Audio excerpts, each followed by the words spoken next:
Before the Category 4 hurricane swallowed the entire coastline, my two sons didn't hesitate. They locked the doors from the outside, cut off all the power, and left me trapped inside with my dog, then said, "Stay and guard the house. Otherwise, the storm will take everything." For 48 hours, I sat in complete darkness. I still don't know how to describe the horror of that storm. When they came back, not a single question about me. The first thing they asked was whether the house was damaged, and in that moment I understood my value was less than the house. I appreciate you being here with me. One small thing before we start, drop a comment and tell me, have you ever trusted someone with everything only to find out they were working against you, yes or no? I read every one. A few details in this story have been shaped for storytelling purposes. The message behind it, that is what matters most. My name is Walter Gaines, and I was 74 years old the night my sons decided the house was worth saving more than I was. I sat in the hallway closet of my own oceanfront home with my back against the wall and my knees drawn up like a child. Biscuit, my 8-year-old golden retriever, who had been Dorothy's dog, first pressed her graying muzzle into my ribs as if she could hold the roof down by staying close enough, as she was shaking. So was the house. A Category 4 hurricane was tearing across the coast of Rockport, Maine, and the wind was finding every crack in the frame like a burglar testing windows.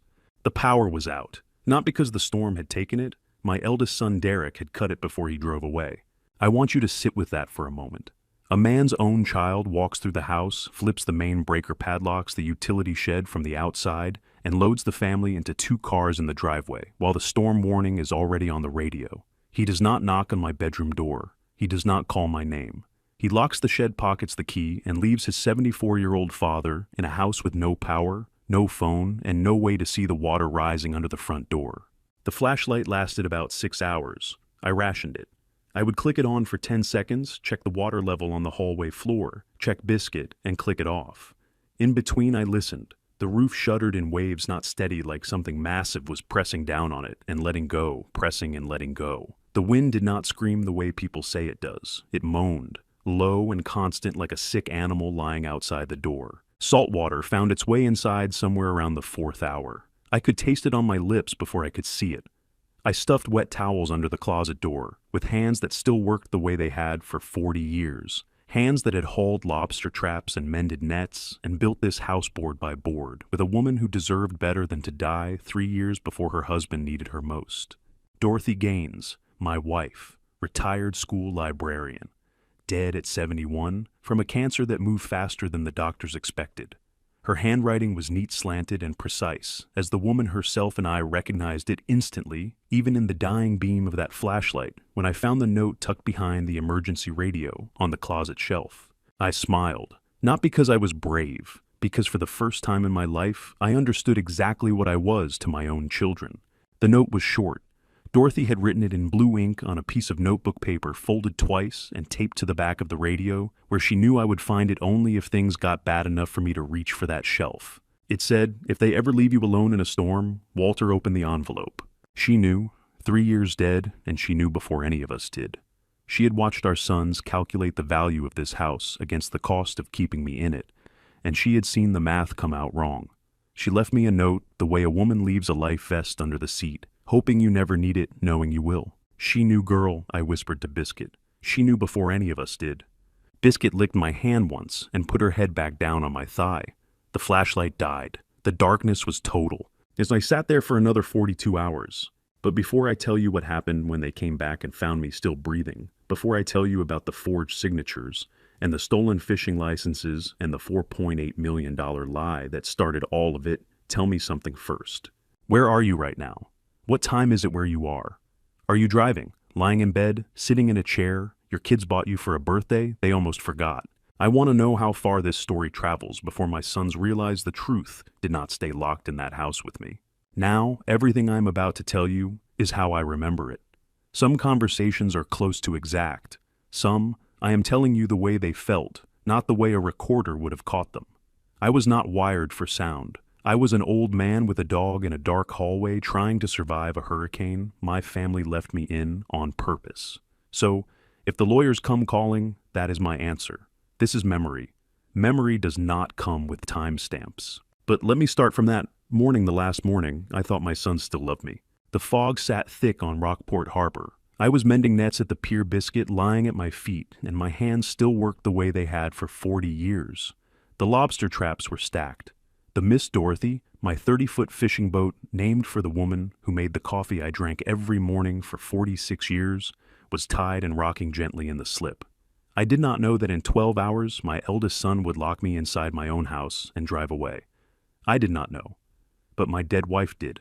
Cooper Gaines was 9 years old, and he ran down to the pier that morning like nothing in the world was wrong, because to him, nothing was. His shoes were untied. His jacket was half-zipped. He was my youngest grandchild, and he came sprinting through the fog at 6 in the morning with a message he did not understand he was delivering. Dad said, "Grandpa, you're staying to guard the house," he announced, breathing hard, hands on his knees. "Can I stay too?" I set the net down. Biscuit lifted her head. "Who decided that Coop?" "I don't know. Everybody, I think." Everybody. That word landed on the dock boards and sat there. I looked past the boy toward the parking lot. Derek's car was there at 6 in the morning, engine off, parked at an angle that gave him a clear sight line to the big house on the bluff. My eldest son, Derek Gaines, 48 years old, a beachfront resort broker who had closed more coastal property deals than most agents managed in a career, was sitting behind the wheel, staring at my home with his phone pressed to his ear. Derek did not wake before 8. He did not come to the harbor, and he did not park where he could watch the house unless the house was already on his mind. I sent Cooper back up the hill with a granola bar and a lie about the fog being too thick to fish. Then I sat on the pier and finished the net, because a man who changes his routine is a man who shows his hand. By noon the fog had burned off, and the storm warning was on every channel. The family gathered in the big house living room, all of them. Derek stood by the coffee table with documents already arranged in front of him, the way he arranged things at closings.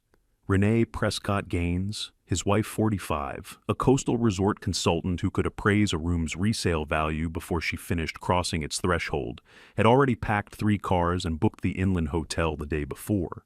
She sat on the arm of the sofa with her phone out scrolling through evacuation routes she had screenshotted that morning. Curtis Gaines, my younger son, 44, who managed daily operations at Harborside Marina, with the cautious posture of a man always bracing for someone else's storm, stood near the back door and said nothing. He had his hands in his pockets. He looked at the floor. "Dad, if you stay, we don't have to worry about the house," Derek said. His voice was reasonable. His tone was the one he used on clients who were about to sign something they had not fully read. "Hotels are booked solid anyway. Have you ever sat in a room full of people who love you and realized not one of them is going to say your name, not to ask how you feel, not to ask what you want, just your name spoken out loud to prove they remember you are a person in the room and not a piece of furniture they are deciding whether to leave behind?" Nobody asked me. Nobody said, "Walter, what do you think?" Nobody said, "Dad, are you sure?" The decision had been made before I walked through the door. Cooper had confirmed that at 6 in the morning. This meeting was not a discussion. It was a notification. I looked at Derek's phone on the coffee table. The screen was still lit. It showed a professional coastal broker weather application with Category 4 storm projections dated 2 days earlier. He had known the severity for 48 hours. He had known, and he had packed, and he had told his 9-year-old son that Grandpa was staying before he told Grandpa. By 4 in the afternoon, 3 cars idled in the driveway. The suitcases were loaded. The hotel was confirmed. Patty Ballard Gaines, Curtis's wife. 41, the county tourism board coordinator, whose church committees gave her access to every sympathetic ear in Rockport, squeezed my arm on her way out the door. "Dad, you were always the strong one," she said. She said it the way people say grace before a meal they did not cook. Automatic, practiced, already moving toward the next thing. I watched Derek walk to the utility shed on the east side of the house. The shed housed the breaker panel, the emergency generator hookup, and the main power shutoff for the entire property. He opened the shed door, stepped inside for about 30 seconds, and came back out carrying nothing. Then he closed the door and fastened a padlock through the hasp. The padlock was new, still had the price sticker on it. He had bought it for this. I did not say anything. I stood on the porch and watched. Derek went back inside, walked to the interior panel in the hallway, and flipped the main breaker. The house went dark. Every light, every outlet, the refrigerator, the phone charger, the emergency weather radio plugged into the kitchen wall. All of it gone.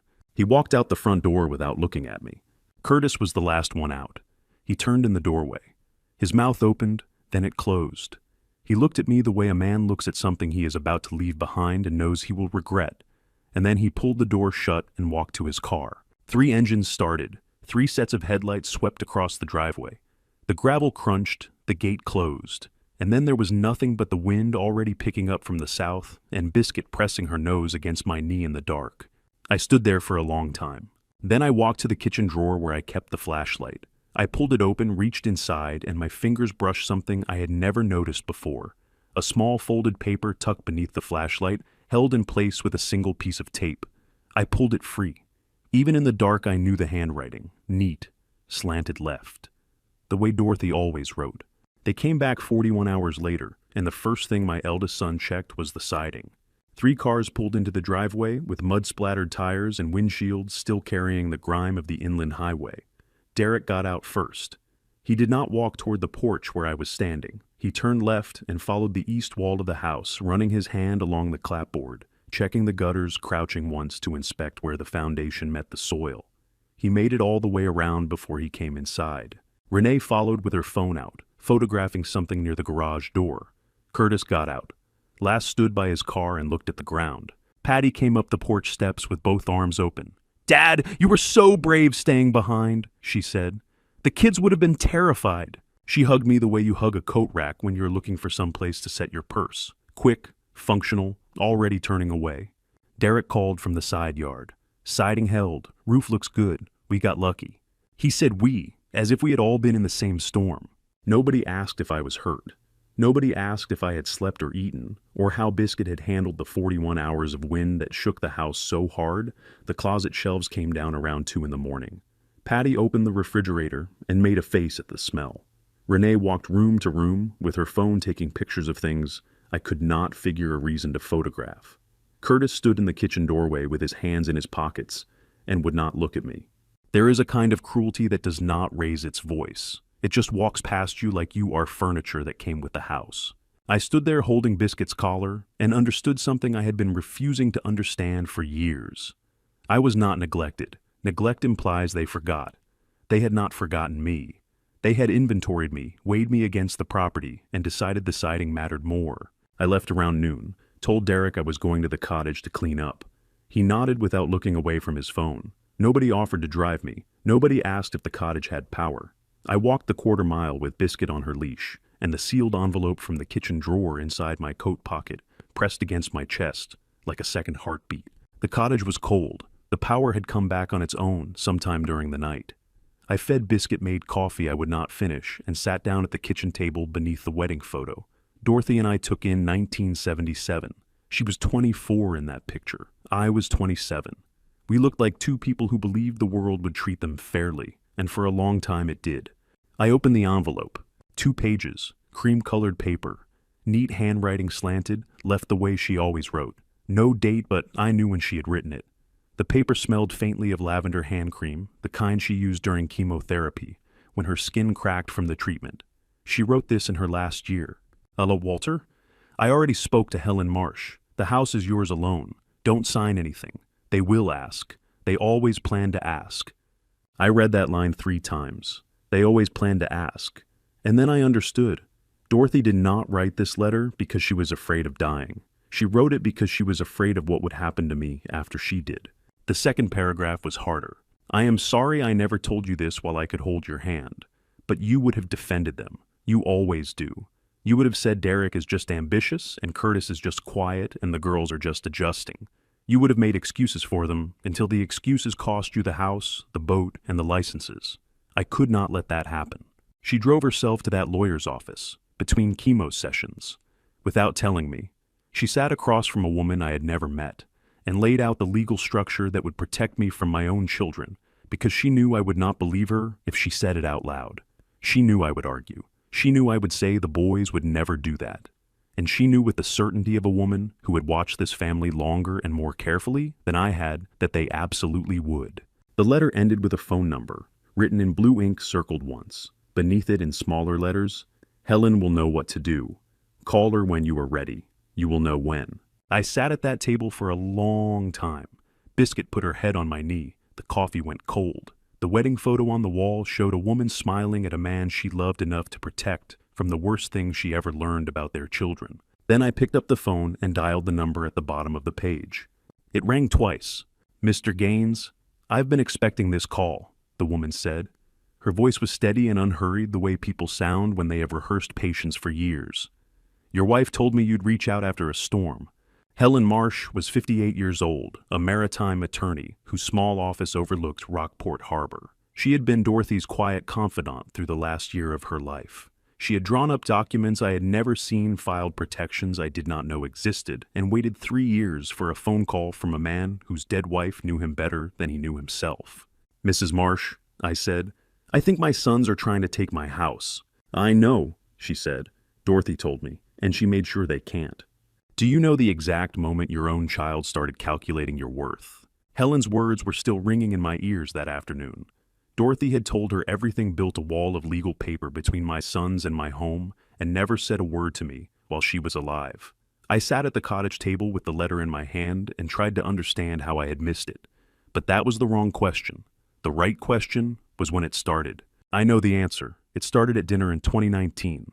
Dorothy was still alive then. She had been diagnosed the year before, but was between treatments, and she insisted on cooking that Sunday, like nothing had changed. Pot roast with rosemary. The whole family around the big table. Derek brought wine. Curtis brought the kids. For about an hour it felt like the family we used to be. Then Derek leaned back in his chair and said it. "Let me handle the license renewal this season, Dad. Save you the paperwork. I know the forms." He said it the way you offer to carry someone's groceries.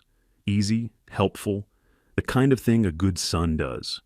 I said yes before the sentence finished leaving his mouth, because that is what I did. My sons asked, and I said yes. I had been saying yes for 48 years. Kindness is the best lockpick. My son learned that the night I handed him the key and smiled while he copied it. Dorothy did not say anything at the table. She cleared the plates. She served the coffee. She hugged the grandchildren goodnight. And then we were in our bedroom, the master bedroom with the ocean window, and she turned off the lamp and lay there in the dark for a long time before she spoke. "You just taught him what those licenses are worth," she said.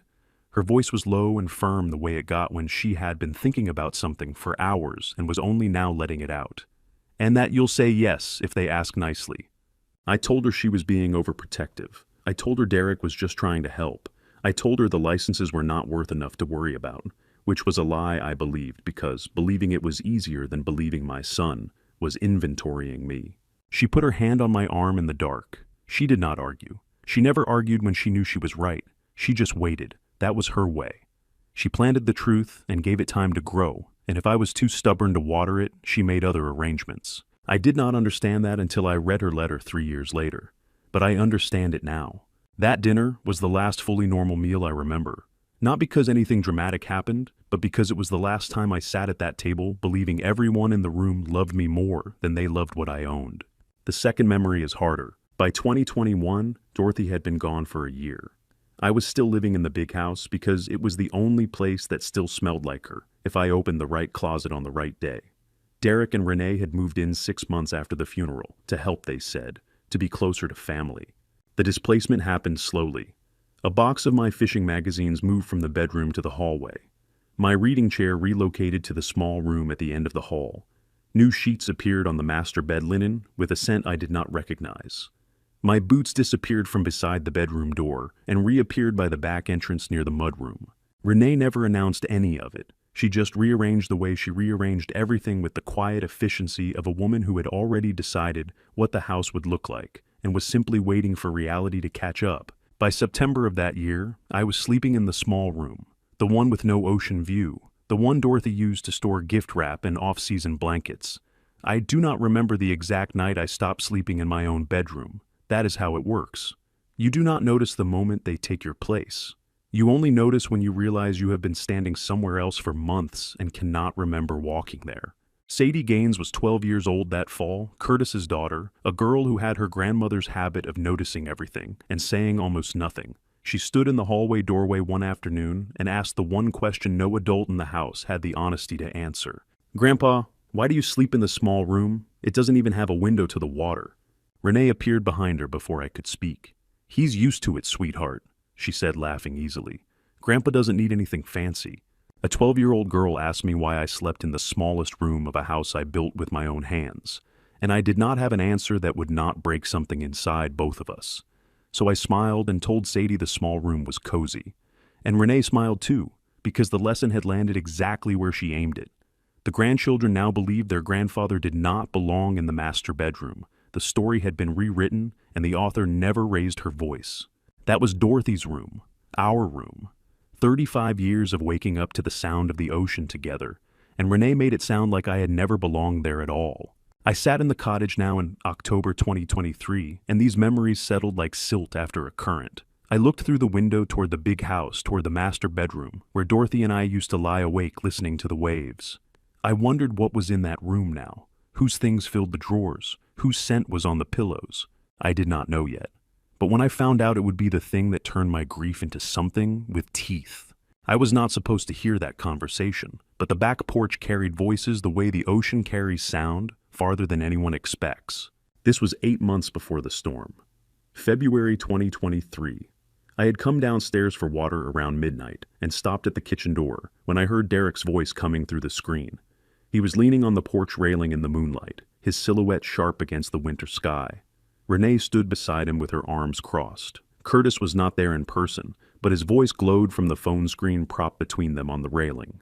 They were talking about me. He won't sell voluntarily, Derek said. You know that. And then we need him to have no choice, Renee said. Curtis's tinny voice came through the speaker. What about just waiting? And his bears. We don't have time to wait, Renee said.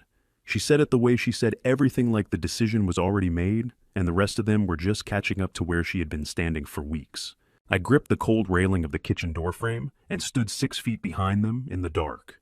My own sons were planning my removal the way a contractor schedules a demolition, not with anger, not with raised voices, with timelines, with logistics, with the calm understanding that the building was in the way and needed to come down. Let me ask you something. Have you ever been erased from a conversation happening inside your own house by people who share your last name? They were not whispering because they were ashamed. They were whispering because they were efficient. Shame would have meant they still thought of me as a person. This was business. I went back upstairs without the water. I lay in the small room at the end of the hall, the one without the ocean view, and stared at the ceiling until the sun came up. I did not confront them the next morning. I did not confront them the morning after that. I told myself I had misunderstood. I told myself Renee was talking about something else. I told myself these things because the alternative was admitting that my children were sitting on my porch in the dark, planning how to take everything I had, and I was too much of a coward to walk out there and say their names. Dorothy would not have hesitated. Dorothy would have opened that screen door and asked them to repeat every word to her face. But Dorothy was dead, and I was the one who was left.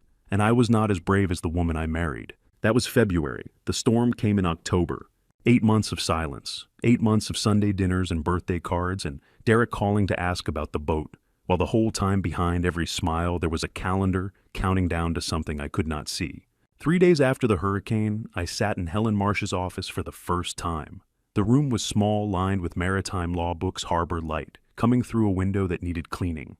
Helen sat across from me with a folder open on her desk and a glass of water she had poured before I asked for it. She placed the codicil in front of me, Dorothy's signature at the bottom, steady and clear, despite the treatments that were breaking her body down at the time she signed it. She signed this 8 months before she died, Helen said. Between chemotherapy sessions, she drove herself here alone. She drove herself. Between treatments that left her so exhausted she slept 14 hours afterward, without telling me.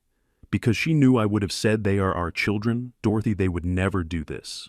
And she could not bear to hear me be wrong one more time. Both houses, both fishing licenses, the boat, Helen continued. All yours alone. No transfer is valid without your notarized signature while you are mentally competent. She was very specific about that last part. Mentally competent. Dorothy had written those words into a legal document while she was dying, because she knew that someday someone in our family would try to argue that I was not. She saw the attack coming from a direction I refused to look. Your wife didn't just leave you a letter, Helen said. Her voice was steady, unhurried, the voice of a woman who had waited 3 years to deliver this and was not going to rush it. She built a wall around everything you own. I sat there and felt the weight of that. My wife, between rounds of poison designed to keep her alive a few more months, had driven herself to this office and spent hours making sure that the man she loved would not lose his home to the children they raised together. She did it in secret. She did it alone. And she did it because she loved me too much to let me defend the people who were already sharpening their knives. Helen reached across the desk and placed a second folder in front of me. This one was thicker. "Oh, Walter, there's more," she said. "Your son didn't just start asking questions about the house. He filed paperwork with the county 3 weeks before the storm." She opened the folder. I saw Derek's signature on an application I had never seen, never authorized, never knew existed. It was a property transfer inquiry dated the first week of October. And below Derek's signature on the line, marked owner authorization, was my name, in handwriting that was not mine.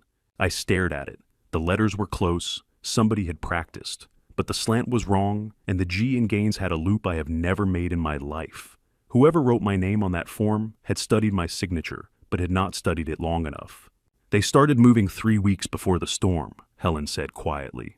3 weeks, the porch conversation in February, the county paperwork in October, the padlocked breaker shed, the cars driving away. None of it was impulsive. All of it was scheduled, and the storm was not the beginning. It was the deadline.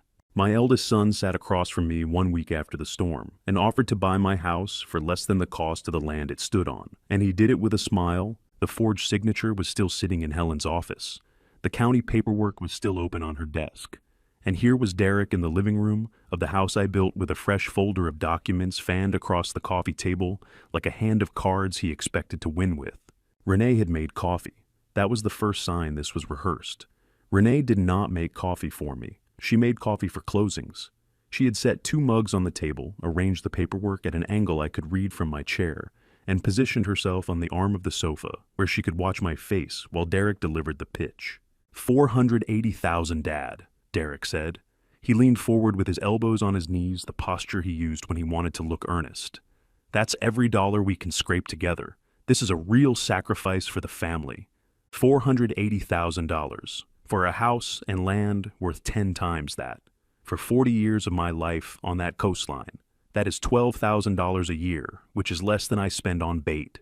Renee tilted her head. "We just want to keep it in the family, Walter," she said. That's what Dorothy would have wanted. She used my wife's name the way a locksmith uses a pick, inserting it into the conversation at the precise angle that would make the thing she wanted open up. Dorothy would not have wanted any of this. Dorothy saw it coming and spent her dying months making sure it could not happen. But Renee did not know about the codicil. She did not know about Helen. She did not know that the woman whose name she was borrowing had already outmaneuvered her from beyond the grave. I kept my hands on my knees. I did not pick up the coffee. I did not touch the documents. "Let me think about it," I said. Derek smiled. He thought he had won. He thought his 74-year-old father had just folded the way old men fold when their children sit them down with paperwork and speak slowly. He reached across and squeezed my arm, the way Patty had squeezed it the day they drove away from the hurricane. Practiced warmth, functional affection, the gesture of a man who had already moved on to the next step in his head. I went home to the cottage and sat with Biscuit and did not think about the offer. I thought about the woman at the Harbor Cafe. She had appeared about 3 weeks before the storm. Sat down next to me 2 mornings in a row, at the counter ordered black coffee and started talking. Nothing suspicious at first. Weather, fishing season, how long I had lived in Rockport.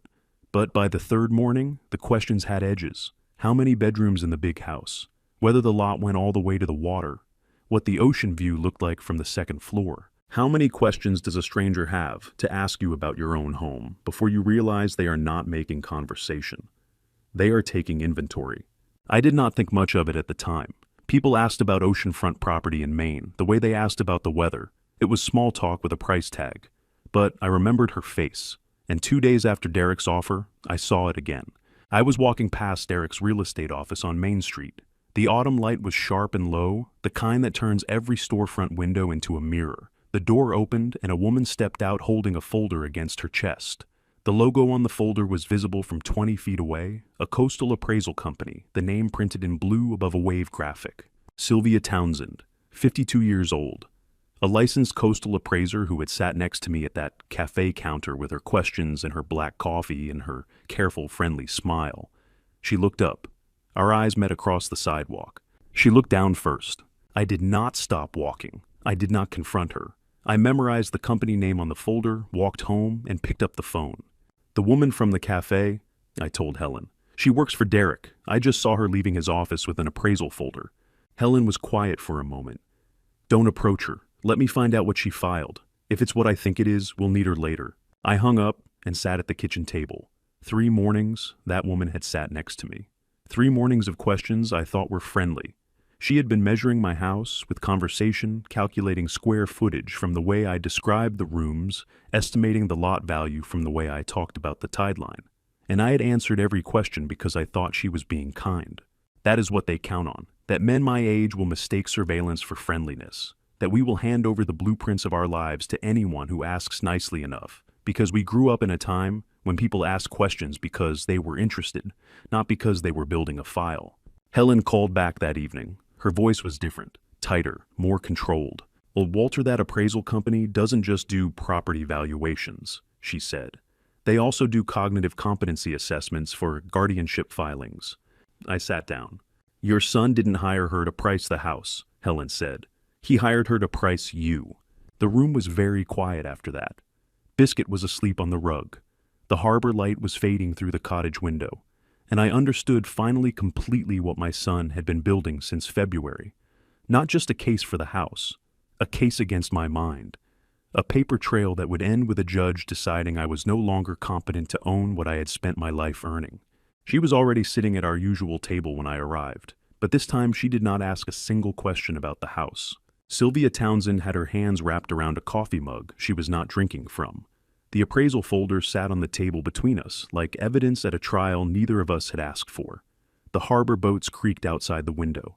She would not look at me until I sat down. I had spent the night after Helen's call staring at the cottage ceiling, trying to understand the shape of what my son was building. Now the woman who had helped him build it was going to fill in the pieces. He paid me $3,500 for the valuation, Sylvia said.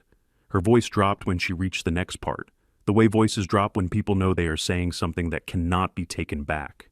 But the email instructions included a second deliverable, a behavioral observation report noting possible cognitive decline in the homeowner. I didn't know that when I took the job. If bandstas espasafertu, I let that sentence sit between us. Cognitive decline. My son had hired a stranger to sit next to me at a coffee counter, ask me questions about my own home, and then write a professional report suggesting I was losing my mind. Every conversation we'd had, the lot sizes, the ocean views, the room counts, was not small talk. It was a clinical assessment dressed in friendliness. He's building a guardianship case, Mr. Gaines, Sylvia said. That's what the cognitive decline report is for. If a judge grants it, your son becomes your legal decision maker. He signs for you. He sells for you. You don't get a vote. Did you send the report? I asked. Not yet, but they're expecting it by Friday. They were not just trying to take my house. They were trying to take my mind, or at least convince a judge I had already lost it. Every piece of the plan connected now. The lowball offer was not meant to succeed. It was meant to be refused. And when I refused it, Derek would file the guardianship petition attached Sylvia's report and argue that my refusal to sell a multi-million-dollar property for a fraction of its value was proof that I could no longer make sound financial decisions. The refusal was the evidence. He had designed the trap so that saying no was the thing that would destroy me. I thanked Sylvia.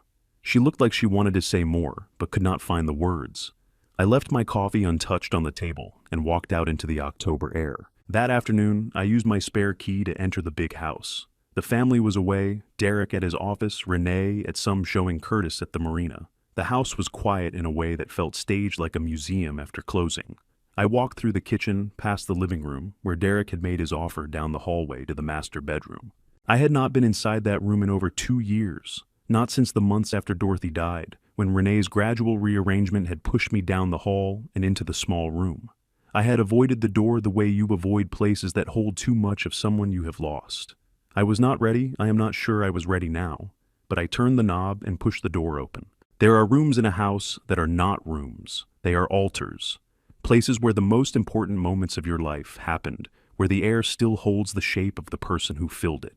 Dorothy and I slept in that room for 35 years. She died in the bed in that corner with the window open so she could hear the ocean one more time. The bed was new, King-sized white duvet decorative pillows stacked in a pattern no one who actually sleeps there would maintain. New nightstands. A candle on the dresser that smelled like lavender, but not like Dorothy's lavender synthetic hotel suite, the kind of scent designed to make strangers feel welcome in a room that does not belong to them. On the nightstand propped against a small vase of dried flowers was a laminated card. I picked it up. The surface was smooth and cold between my fingers. Captain's room, oceanfront Maine, $340 per night. They had turned the room where my wife died into a vacation rental. I stood there holding that card and felt something shift inside my chest. Not breaking, not cracking, something locking into place. The grief I had been carrying for 3 years, the soft, shapeless weight of missing Dorothy, hardened into something with edges. Something I could use. Biscuit had followed me into the house, but she would not cross the bedroom threshold. She stood in the doorway with her head low and looked at me the way she looked at Dorothy's empty chair for weeks after the funeral. She knew this room. She knew what had been taken from it, and she would not step inside the version that had replaced it. I set the laminated card back on the nightstand. I did not touch the sheets. I did not open the closet. I pulled the door shut slowly, the way you close a casket, and held the knob for a long moment before letting go. That evening I sat in the cottage with Biscuit at my feet.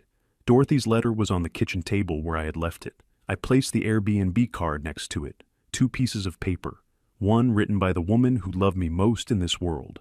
The other placed on the nightstand where she drew her last breath by the woman who married my son and saw a revenue stream where a widow's memory should have been. I picked up my phone and texted Helen 2 words. I'm ready. The evidence I needed most came from a 12-year-old girl who did not know she was carrying it. Helen had replied to my text within minutes that night. We had a plan forming a counter-strategy taking shape. But the next piece did not come from a lawyer's office or a county filing. It came from a family dinner I almost did not attend. Early November, the family gathered at the big house the way they always did, as if nothing had changed, as if no one in the room was building a legal case to erase me. Renee cooked. Patty set the table. Derek poured wine and asked about the boat like a man who had not recently tried to buy my life for pennies on the dollar. I sat and ate and said very little, which is what they expected from me, which is what made it easy. Sadie was at the table with her tablet propped against a water glass, the way kids eat now, half in the room, half somewhere else. After dinner, she set the tablet face up on the kitchen counter and ran outside to play with Cooper in the last of the daylight. The screen had not locked. I was clearing my plate. I glanced down. The email application was open. The subject line read, Guardianship Filing, Gaines Walter R. Preliminary Assessment. My full name, my middle initial, a case number. My own son had given me a case number. I did not pick up the tablet. I leaned over it just long enough to read 3 lines of the email chain. The sender was a Portland attorney I had never heard of. The phrases were clinical and precise. Diminished capacity, asset protection transfer, behavioral observations consistent with early cognitive decline. Diminished capacity. That is what my son wrote about me in an email to a lawyer I had never met. Diminished capacity, as if 40 years of reading tides and pulling traps before dawn were the work of a man who could not think straight. As if navigating a 30-foot boat through fog and current required less mental sharpness than filling out the paperwork to take someone's home. I set the tablet face down exactly where Sadie had left it. I finished clearing the dishes. I said goodnight to the family with the same voice I always used. Then I walked to my car, pulled out of the driveway, and called Helen before I reached the main road. They filed the paperwork, I said. I saw it on Sadie's tablet, a Portland lawyer, guardianship. Did they see you read it? No, I put it back exactly where it was. Good, Helen said. Don't change anything. Don't act differently. Let them think you don't know. I drove home in the dark and did not sleep.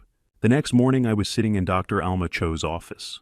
She was 55 years old, had been my physician for 22 years, and could recite my blood pressure history from memory.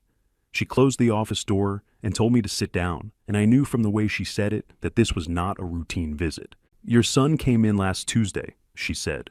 Her voice was steady, clinical, the voice she used when she was delivering difficult news and wanted the facts to land without distortion. He wanted me to sign a form confirming early signs of cognitive decline, based on his wife's observations, not mine. She paused to let that settle. I've been your doctor for 22 years, Walter. There is nothing wrong with your mind. I told him that, and he left without another word. I sat in the vinyl chair and felt the armrests cold under my hands. Derek had walked into my doctor's office and asked her to certify that his father was losing his mind. He had brought Renee's observations as evidence, not medical records, not test results. His wife's descriptions of an old man she had already decided was in the way. How do you fight someone who is trying to erase you, not from a house, not from a will, but from your own legal existence? A guardianship does not just take your property. It takes your signature, your voice, your right to say yes or no to anything that happens to you. It turns you into a ward, a file, a case number on a Portland attorney's desk. But they'll find someone, Dr. Cho said. She took off her glasses and set them on the desk the way she did when she was no longer speaking as my physician, but as someone who had known me long enough to be honest. In Portland, there are doctors who will sign a cognitive decline form based on family testimony alone. No personal examination, no history review. If your son finds one of those doctors, you could lose the right to make any legal decisions, including about the house. I thanked her. She squeezed my hand at the door, which she had never done before in 22 years of appointments. That squeeze told me more than anything she had said. She was worried. I stood in the parking lot with the November wind cutting through my jacket and the gray sky pressing down on everything. I dialed Helen. They're looking for a doctor in Portland, I said. One who will sign without seeing me. Helen was quiet for 2 seconds. In the months I had known her, I had learned that her silences were not empty. They were calculations. Then we need to move faster than they do Walter. I nodded to no one. The wind pulled at my collar. Somewhere inside the clinic, Dr. Cho was probably writing notes in my file notes that would matter. Later notes that would prove a 22-year physician found nothing wrong with the man his own family was trying to declare incompetent. Oh, then I need to move faster than they do, I said, and I meant it. Earl Hobson had the footage queued up before I even sat down. He had been waiting for me to ask. Moving faster meant gathering what I could not get from lawyers or letters. It meant going to the people who had been watching when I was not. Earl was the first. He was 71 years old, a retired Coast Guard petty officer who ran the bait shop at the end of the pier and kept 3 security cameras running at all times because 30 years of watch duty had wired him to record everything and trust nothing. His house smelled like coffee and old rope, and the faint chemical residue of bait that never fully washes out of a building. He sat me down in front of his computer, clicked the mouse twice and let the footage play. The timestamp read 6:07 a.m., October morning. The harbor parking lot grainy, but clear enough. Derek's car was parked at the far end, angled toward the road that climbed up to the bluff and the big house. He stood outside the driver's door with his phone to his ear, his free hand pointing at my house. Renee sat in the passenger seat with the window down, nodding. 4 hours before the family meeting. 4 hours before Derek stood in my living room and made it sound like staying behind was a group decision. He was already in that parking lot at 6 in the morning, coordinating with his wife, pointing at the building he intended to leave me inside. 6:07. I watched my son point at my house like a man marking a structure for demolition. And beside him, my daughter-in-law nodded the way you nod when a contractor confirms a delivery date. He knew before he came home that morning, Earl said. He leaned back in his chair with his arms crossed, the posture of a man who had spent decades filing incident reports and understood that evidence does not need emotion to do its work. The decision was made in that parking lot. Can you save that file? I asked. Already done. 3 copies. 1 for you, 1 for your lawyer, 1 stays with me. He tapped the side of his monitor. Old Coast Guard habit. You never keep evidence in just one place. I took the flash drive he offered and put it in my coat pocket next to the letter and the Airbnb card. My pocket was becoming an archive of betrayal, each piece small enough to hold in one hand, each one heavy enough to change everything. Earl poured me a cup of coffee that was strong enough to strip paint off a hole. I drank it because refusing it would have been an insult to a man who had just handed me proof that my son planned my abandonment before breakfast. I left Earl's house with 3 copies of the truth and drove back to the cottage. The sky was November gray, pressing down on the rooftops the way it does in Maine when the season is turning and the light gives up early. I sat in the kitchen and looked at what I had. Dorothy's letter, the codicil, Sylvia's confession, Dr. Cho's refusal, the forged county paperwork, and now Earl's footage. The case was building itself. Each person I talked to held a piece they did not know was connected to the others. Earl had the footage, Dr. Cho had the refusal, Sylvia had the appraisal angle, Helen had the legal structure Dorothy built. None of them had seen the full picture until I started putting the edges together. But one piece was still missing. The thing I had been circling since February. Renee's voice on the porch in the dark. We don't have time to wait. What was the deadline?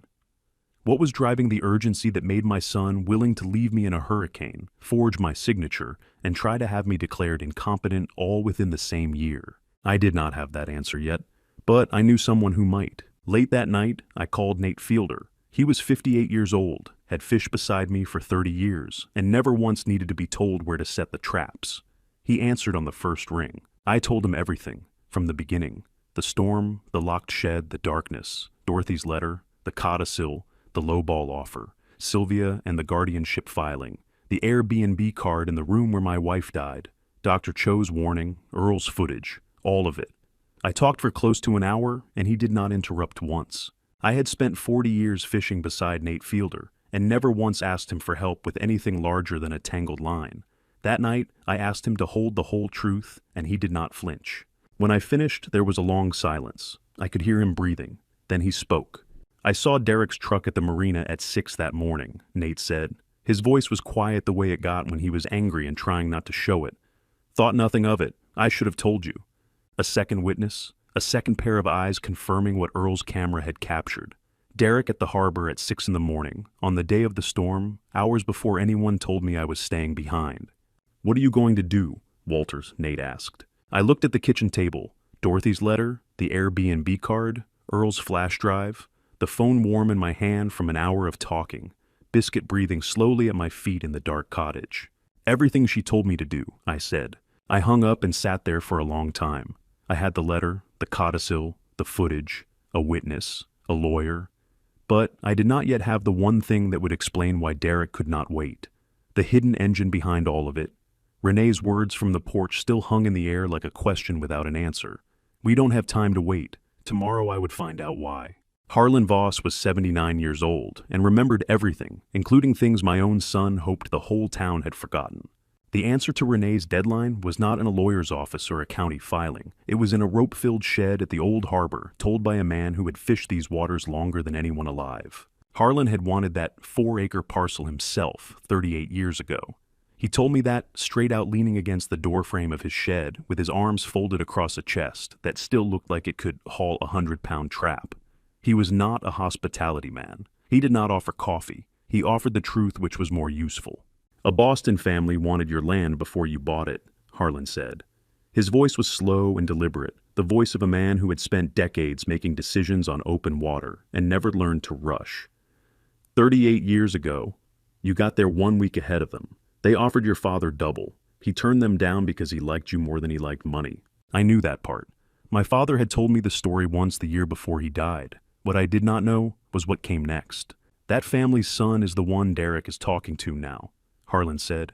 Same parcel, same interest, different generation. Your boy has been telling people the buyer gave him a 60-day window. Offer expires, walk away, never comes back. He paused and let the rope creak on the hooks above us. That family waited 38 years, Walter. They are not walking away in 60 days. There is no expiration. Your son made that up. A man who invents a deadline is a man already running from one. I just did not yet know what was chasing my son. The Boston family had patience measured in decades. They would wait another year, another 5. The urgency was not coming from the buyer. It was coming from Derek. Something was pressing on him, something with a real clock, a real consequence, and he had wrapped it inside a fake deadline to make it look like the pressure was external. Why can't Derek wait? I asked. Harlan shook his head.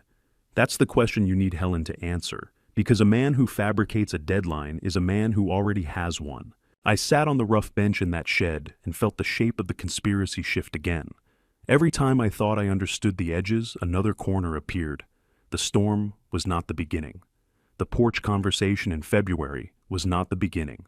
This went back further to a calculation my son had been running, long before I heard Renee whisper in the dark. I thanked Harlan. He nodded once the way fishermen acknowledge things that do not require more words. I walked back along the harbor toward the net storage, and that is where the second truth of the day found me. Rowan Cahill was 42, the marina bookkeeper, who noticed every number that did not add up, because that was literally what they paid him to do. He came through the net storage with a folder under his arm, walking quickly and looking over his shoulder, the way people do when they know they should not be having the conversation they are about to have. "Mr. Gaines, I need to talk to you before Curtis comes back," he said. Curtis, my younger son, the quiet one. The one who stood at doorways and said nothing. The one I had been telling myself was merely weak, merely pulled along by Derek's gravity, merely unable to say no. "Your son Curtis transferred $47,000 from the Marina Operations account to an LLC registered in Delaware," Rowan said. He opened the folder and held it so I could see the wire transfer record. Curtis's signature was at the bottom, clear and steady.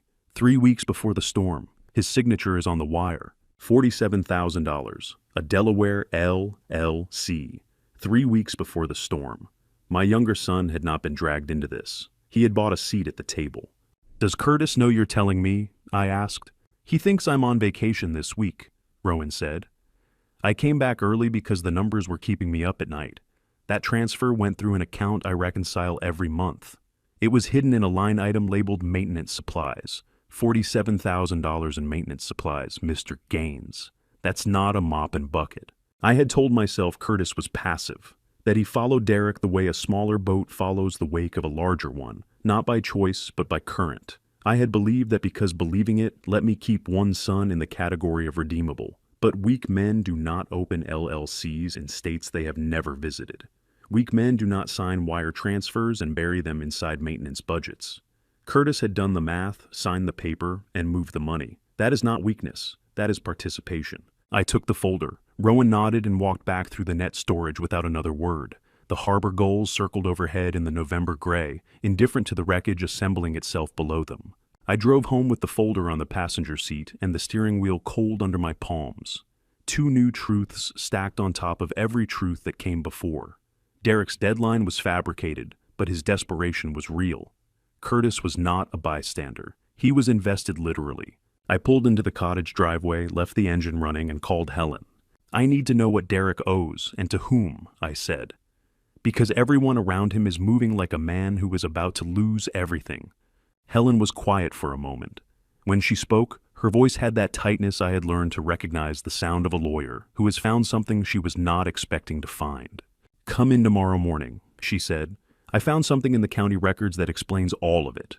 Helen had 2 folders on her desk that morning, one she expected to show me, and one she wished she did not have to. I had driven to her office before the sun cleared the tree line, the way you drive to an appointment you have been dreading and needing in equal measure. She told me on the phone she had found something in the county records. Now she was going to show me what it was. The first folder was thin.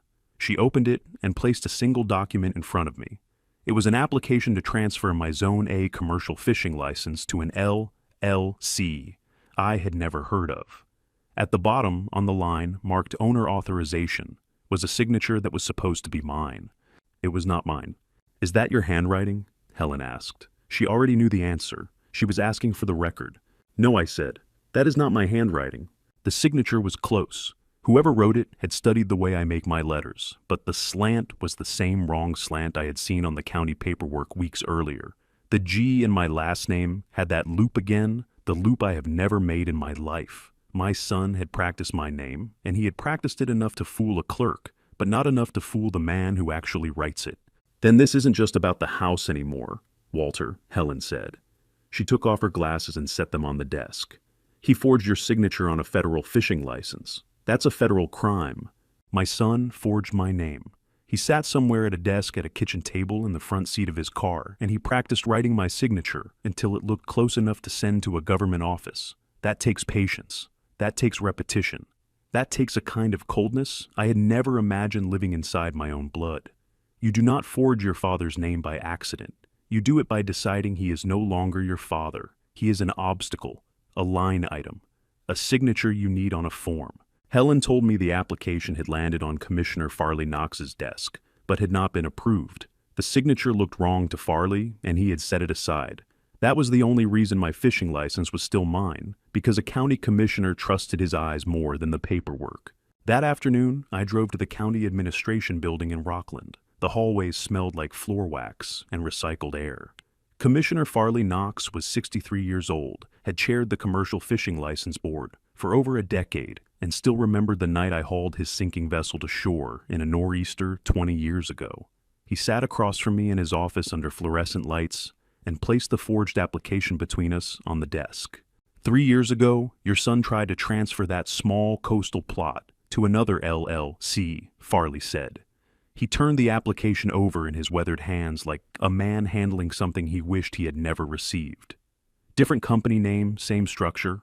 I rejected it for missing paperwork. I should have told you then. I'm sorry, Walter. 3 years? He had been doing this for 3 years. While I cooked him dinner, while I taught his son to bait a hook, while I sat in the small room they had moved me to and told myself things would get better. Derek was filing paperwork to take everything I owned, one attempt at a time, one forged signature at a time, testing the system the way a man tests a lock, applying pressure at different points until something gives.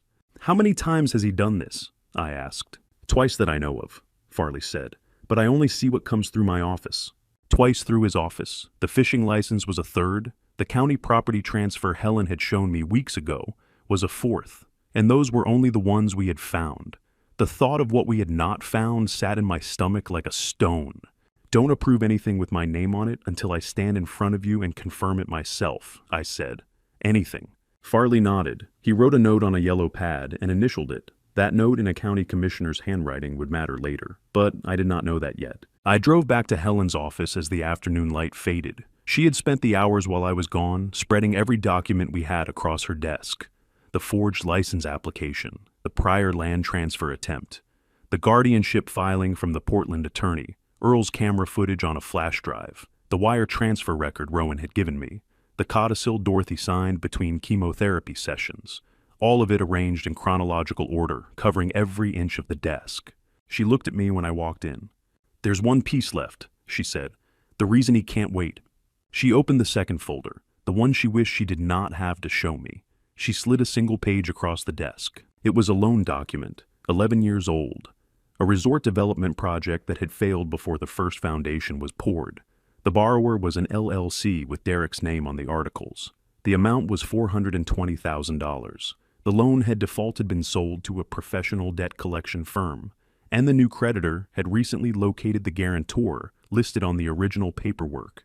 The guarantor's name was mine. In handwriting, that was not. $420,000.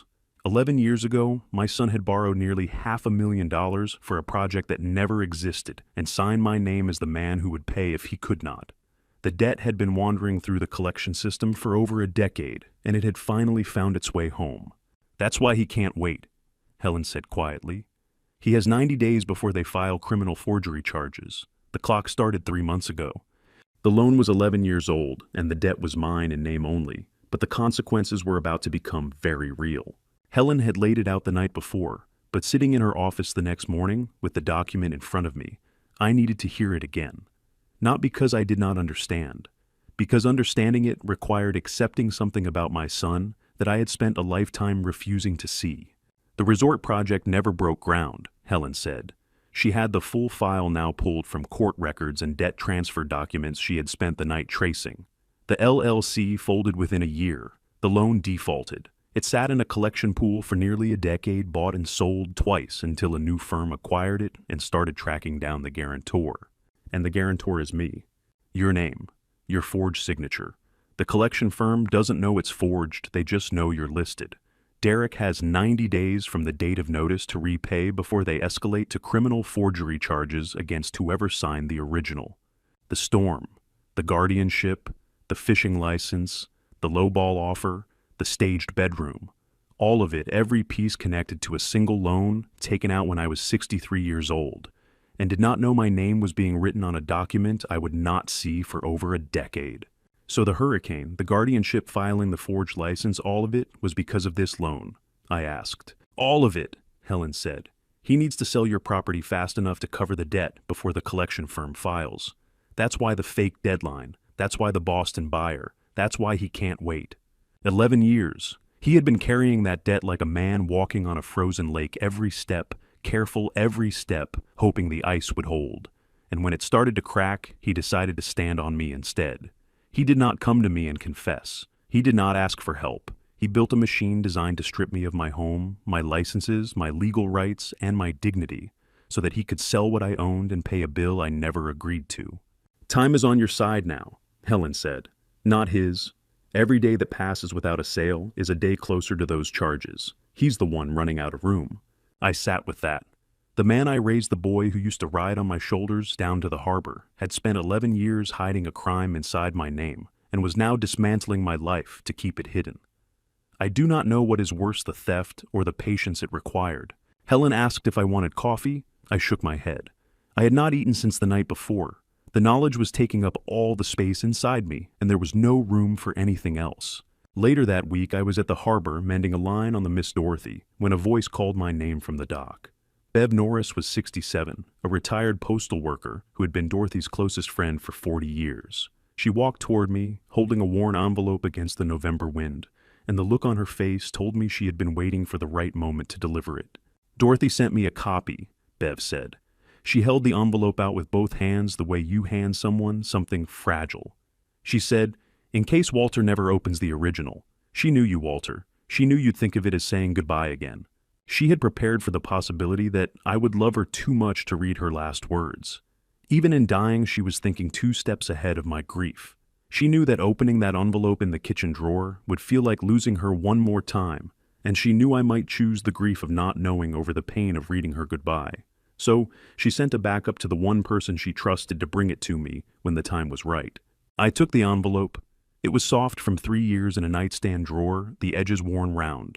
Inside was a copy of the same letter, the same handwriting, and one additional note that had not been in the original.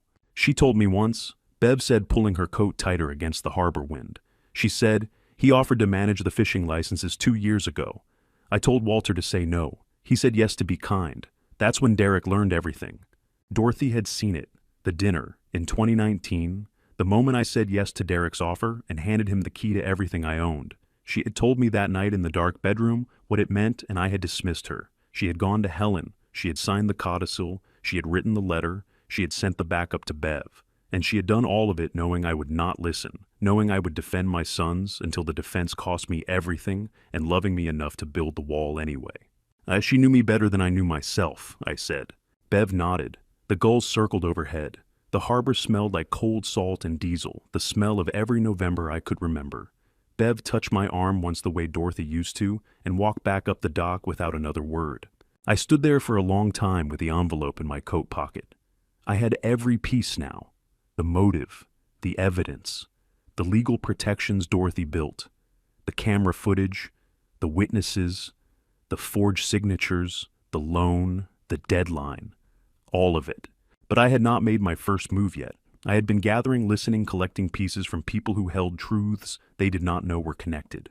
Tomorrow, that changes. Sadie was coming for dinner at the cottage, and she had something to tell me about her parents, something about a fight she overheard, something that would show me exactly how far Curtis had been pushed and how close he was to breaking. Sadie stood in my doorway holding a casserole dish like a shield, and I knew before she said a word that something in her house had broken. Her eyes were red-rimmed. Her jacket was zipped to the chin, even though the cottage was warm. She set the dish on my kitchen table and sat down without taking off her coat, which is something a 12-year-old only does when she is not sure she is staying. I poured her a glass of water and sat across from her. I did not ask what happened. I waited. Dorothy always said the fastest way to get someone to talk is to stop asking them to. "Mom was screaming," Sadie said. Her voice cracked on the last word. She said, "You either sign with Derek or I take the kids and go to my mother's." Dad just sat there. Patty, Curtis's wife, the woman who squeezed my arm on the porch the day the family drove away from the hurricane and called it love. She had given her husband an ultimatum sign with Derek, or lose your children. Not a negotiation, not a discussion, a threat delivered at volume in a house where a 12-year-old could hear every word. "What, did your dad look sad?" I asked. "He looked like he wanted to say something, but didn't know how," Sadie said. "I know that feeling, sweetheart. I know it exactly." Curtis was not being pulled in 2 directions. He was being squeezed from one, and the woman doing the squeezing had promised to take his children if he did not comply. I had spent months telling myself Curtis was passive, that he followed Derek because he lacked the spine to resist. But Patty's ultimatum changed the picture. Curtis was not weak by nature. He was being hollowed out by a woman who had turned their marriage into a lever and their children into the fulcrum. I made Sadie a plate from the casserole she brought. She barely ate. I told her she could come to the cottage anytime, no reason needed, no questions asked. She nodded and left. An hour later, looking slightly less like a girl carrying a weight she should never have been handed. The following Sunday, I went to Rockport Community Church. I arrived early, sat through the service, and stayed after. Not because I needed the sermon, because I needed to see who Patty was talking to. Pastor Glenn Whitfield was 61 years old and had led this church for 19 years. He knew every family in the congregation. He had officiated Dorothy's funeral. He had shaken my hand every Sunday for as long as I could remember, and never once looked at me like a man who was losing his mind. You want to know what betrayal sounds like in a church hallway? It sounds like concern. It sounds like a woman lowering her voice and saying she is worried. The organ postlude was still playing when I walked toward the fellowship hall to get coffee. I turned the corner and stopped. Patty was standing in the hallway with the pastor. Her back to me, her voice pitched at that careful frequency people use when they want to sound compassionate while doing something cruel. "I'm worried about Walter, Pastor," she said. "He's been acting strangely since the storm, making threats, refusing to talk to the family. We don't know what to do." The pastor's face was creased with concern. He nodded slowly. "That doesn't sound like the Walter I know," he said. "Has anyone spoken to his doctor?" "We're trying," Patty said, "but he won't listen to any of us." She was building a case, not in a courtroom, in a congregation. She was planting the narrative that I was unstable, erratic, possibly declining, the same story Derek was trying to sell to a Portland doctor, now being seeded into the one community where my reputation mattered most. If the guardianship filing ever reached a hearing, Patty wanted the pastor ready to testify. She wanted church members whispering that poor Walter had not been himself since the storm. She was constructing a reputation in reverse, starting with the conclusion and building the evidence backward. And she had no idea I was standing 12 feet behind her. I did not step forward. I did not confront her. I stood in the dim hallway under the fluorescent lights and let her finish. I watched the pastor nod. I watched Patty touch his arm, the way she touched mine on the porch that practiced purposeful warmth, that meant nothing and accomplished everything. And then I looked up. Above the cork fellowship board mounted near the ceiling, where most people never think to look, was a small black security camera. A red light blinked once. I left the church without speaking to anyone. I walked across the parking lot in the November cold, found the payphone outside the gas station on Harbor Street, dropped in a quarter, and dialed Helen. She picked up on the second ring. "Patty is at the church," I said. "She just told Pastor Whitfield that I've been acting erratically since the storm, making threats, refusing family contact. She's building a character case through the congregation." I could hear Helen breathing, processing. "There's a security camera in the hallway," I said. "Above the fellowship board. If it has audio, she just recorded herself building a defamation case on church property." Helen was quiet for 3 seconds. In the months I had known her, I had learned that her silences meant she was already 5 moves ahead. "If that camera has audio, we have everything we need from her," Helen said. "But I need you to do something else first. Derek just sent Curtis a text message. I have a screenshot. You need to see it before tomorrow morning." I hung up the payphone and stood in the parking lot. The church bells were still ringing behind me. The November air cut through my jacket. Inside that building, a woman I had welcomed into my family was telling a pastor I had known for 2 decades that I was losing my mind, and 12 feet above her head, a camera had been watching the whole time. The text came in at 6:47 in the morning on a Tuesday. The phone buzzed against the wooden nightstand and lit the cottage bedroom in that cold blue glow that means someone has decided your day for you before you have opened your eyes. Helen had warned me the night before that Derek sent Curtis something threatening, but this text was not to Curtis. This one was to me. "Dad, the fishing board owes me a favor. Licenses can get complicated when the right people start asking questions about mental competency. Think about the offer." I read it twice. Then I screenshotted it, because a fisherman who has spent 40 years pulling traps knows that the thing you catch is only as valuable as the proof you kept it. I called Helen. She answered before the second ring. "Read it to me," she said, slowly. I read it. She was quiet for a long time. "Read it again." I read it again. "Good," she said. Her voice had that precision it took on when something had shifted in her favor, and she was already calculating how far the shift would carry. "He put it in writing. That's extortion on top of forgery. Don't respond. Don't delete it. And Walter, don't smile yet." I was not smiling. I was sitting in the dark cottage holding a phone that contained a threat from my eldest son, a man who used to hold my hand crossing the street to the harbor when he was 4 years old. That man had just texted me before sunrise, threatening to use his connections to strip my fishing licenses by questioning my mental competency. He typed it with his own thumbs. He pressed send. He thought it was leverage. When did my son learn that threatening a man's livelihood was just another negotiation tactic, and who taught him that was acceptable? Was it the resort deals, the years of closing on properties where someone always lost? Or was it something older, something in him that Dorothy saw? And I refused to something that made her drive herself to a lawyer's office between chemotherapy sessions to build a wall I did not yet know I needed. Before I tell you what happened next, before I show you the document that turned this whole thing around, I need to ask you something. Comment. Your honest read was, my son desperate, or was he always this way? Just a few words. I want to know how this lands before I go further. And please note, the next part includes some details shaped for storytelling to capture what this felt like from where I was standing. The truth underneath is what matters. Helen filed the screenshot that morning. Then she opened a second document on her desk, the one she had been drafting since I texted her those 2 words from the cottage kitchen. The formal lease agreement. $3,800 a month, Helen said. She turned the document so I could read it. Market rate for a 4-bedroom oceanfront property. Only Derek and Curtis are named as tenants. Renee and Patty are not on this lease. She let that settle. If they want legal standing in that house, they'll have to ask their husbands why they don't have it. The lease was clean, payment deadlines, maintenance responsibilities, a clause prohibiting unauthorized occupants, and on the tenant line, 2 names my son's and 2 conspicuous absences. Renee, who had orchestrated the bedroom displacement and the vacation rental. Patty, who had given Curtis an ultimatum and was building a defamation case through the church. Neither of them existed on this document. They had spent months treating my house as their asset, and now a single piece of paper proved they had no claim to it at all. Renee's name was not on the lease. Neither was Patty's. 2 women who had spent months orchestrating the sale of a house they had no legal right to occupy, and now the paper made that fact undeniable. Helen sent the lease by certified mail that afternoon. I sat in her office and waited. The call came 3 hours later. Derek's voice was tight, cracking between outrage and something I had not heard from him before, uncertainty. "What is this, Dad? You're charging us rent in our mother's house." He said our mother's house, as if the woman who built legal protections against him from her deathbed would have wanted him to live there for free while he forged my name on federal documents. "It's a lease," I said. "You have 30 days to sign or vacate."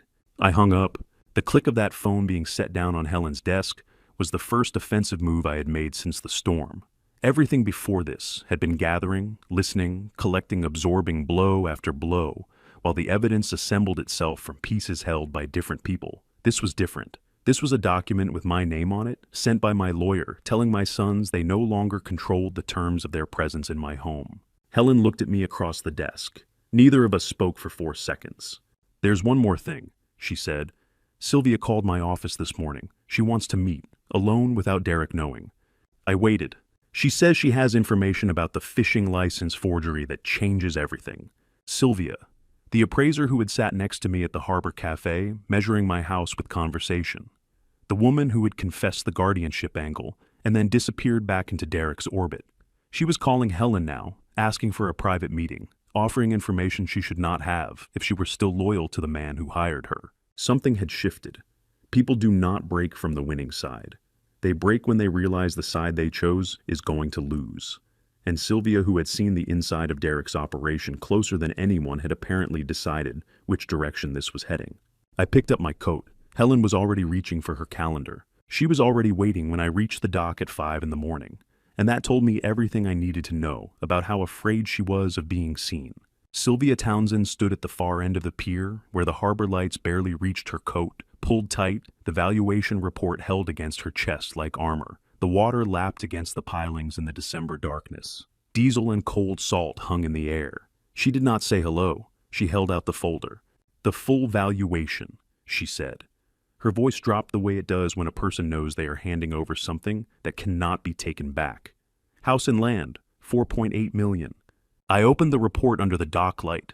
The number was printed on the cover page in bold type, $4.8 million. The property my sons had offered to buy for a fraction of that. The home I built with Dorothy board by board over 46 years. The land my father chose over a higher bid because he liked the man I was more than the money someone else offered. Derek is negotiating with a Boston resort group," Sylvia said. "The offer is $4.1 million. Curtis gets $180,000 to stay quiet. The rest goes to Derek and the debt. $700,000. That was the discount my son was willing to accept on my life's work, so he could cover a debt I never agreed to carry. He was planning to sell the property below its value because speed mattered more than price, and he was paying Curtis less than 4% of the total to keep his mouth shut. Derek was not just stealing from me. He was stealing from his own brother and calling it a partnership. I didn't know about the guardianship filing when I took the job, Sylvia said. I'm sorry, Mr. Gaines. I looked at her. She was shivering, and not from the cold. There is a particular look people get when they realize they have been working inside a machine they did not understand until it was too late.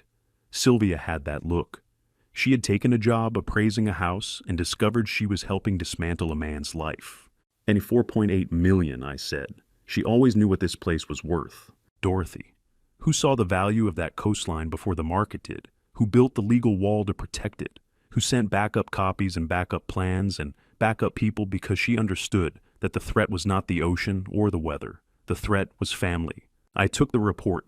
Sylvia walked back up the pier without looking over her shoulder. I stood there in the pre-dawn dark with the December wind numbing my fingers and the full scope of my son's plan laid out in a document that smelled like printer ink and betrayal. 2 weeks later, on day 27 of 30, both signed leases arrived at Helen's office.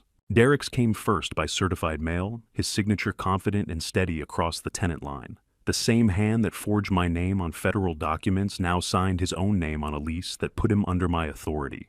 He had held out for nearly the full 30 days, which told me he had spent those weeks looking for a way around it and found none.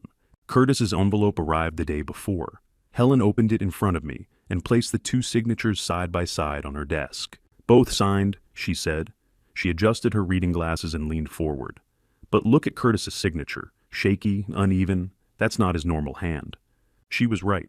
Derek's name was written the way Derek did everything with force and certainty. Curtis's looked like it had been drawn by a man whose hand was trembling. The letters were unsteady. The pen had hesitated twice, leaving small pools of ink where a steady hand would have kept moving. He signed under duress, Helen said. That's going to matter later.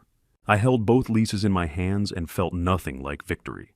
It felt like holding the x-rays of a disease I had not caused but was now responsible for treating.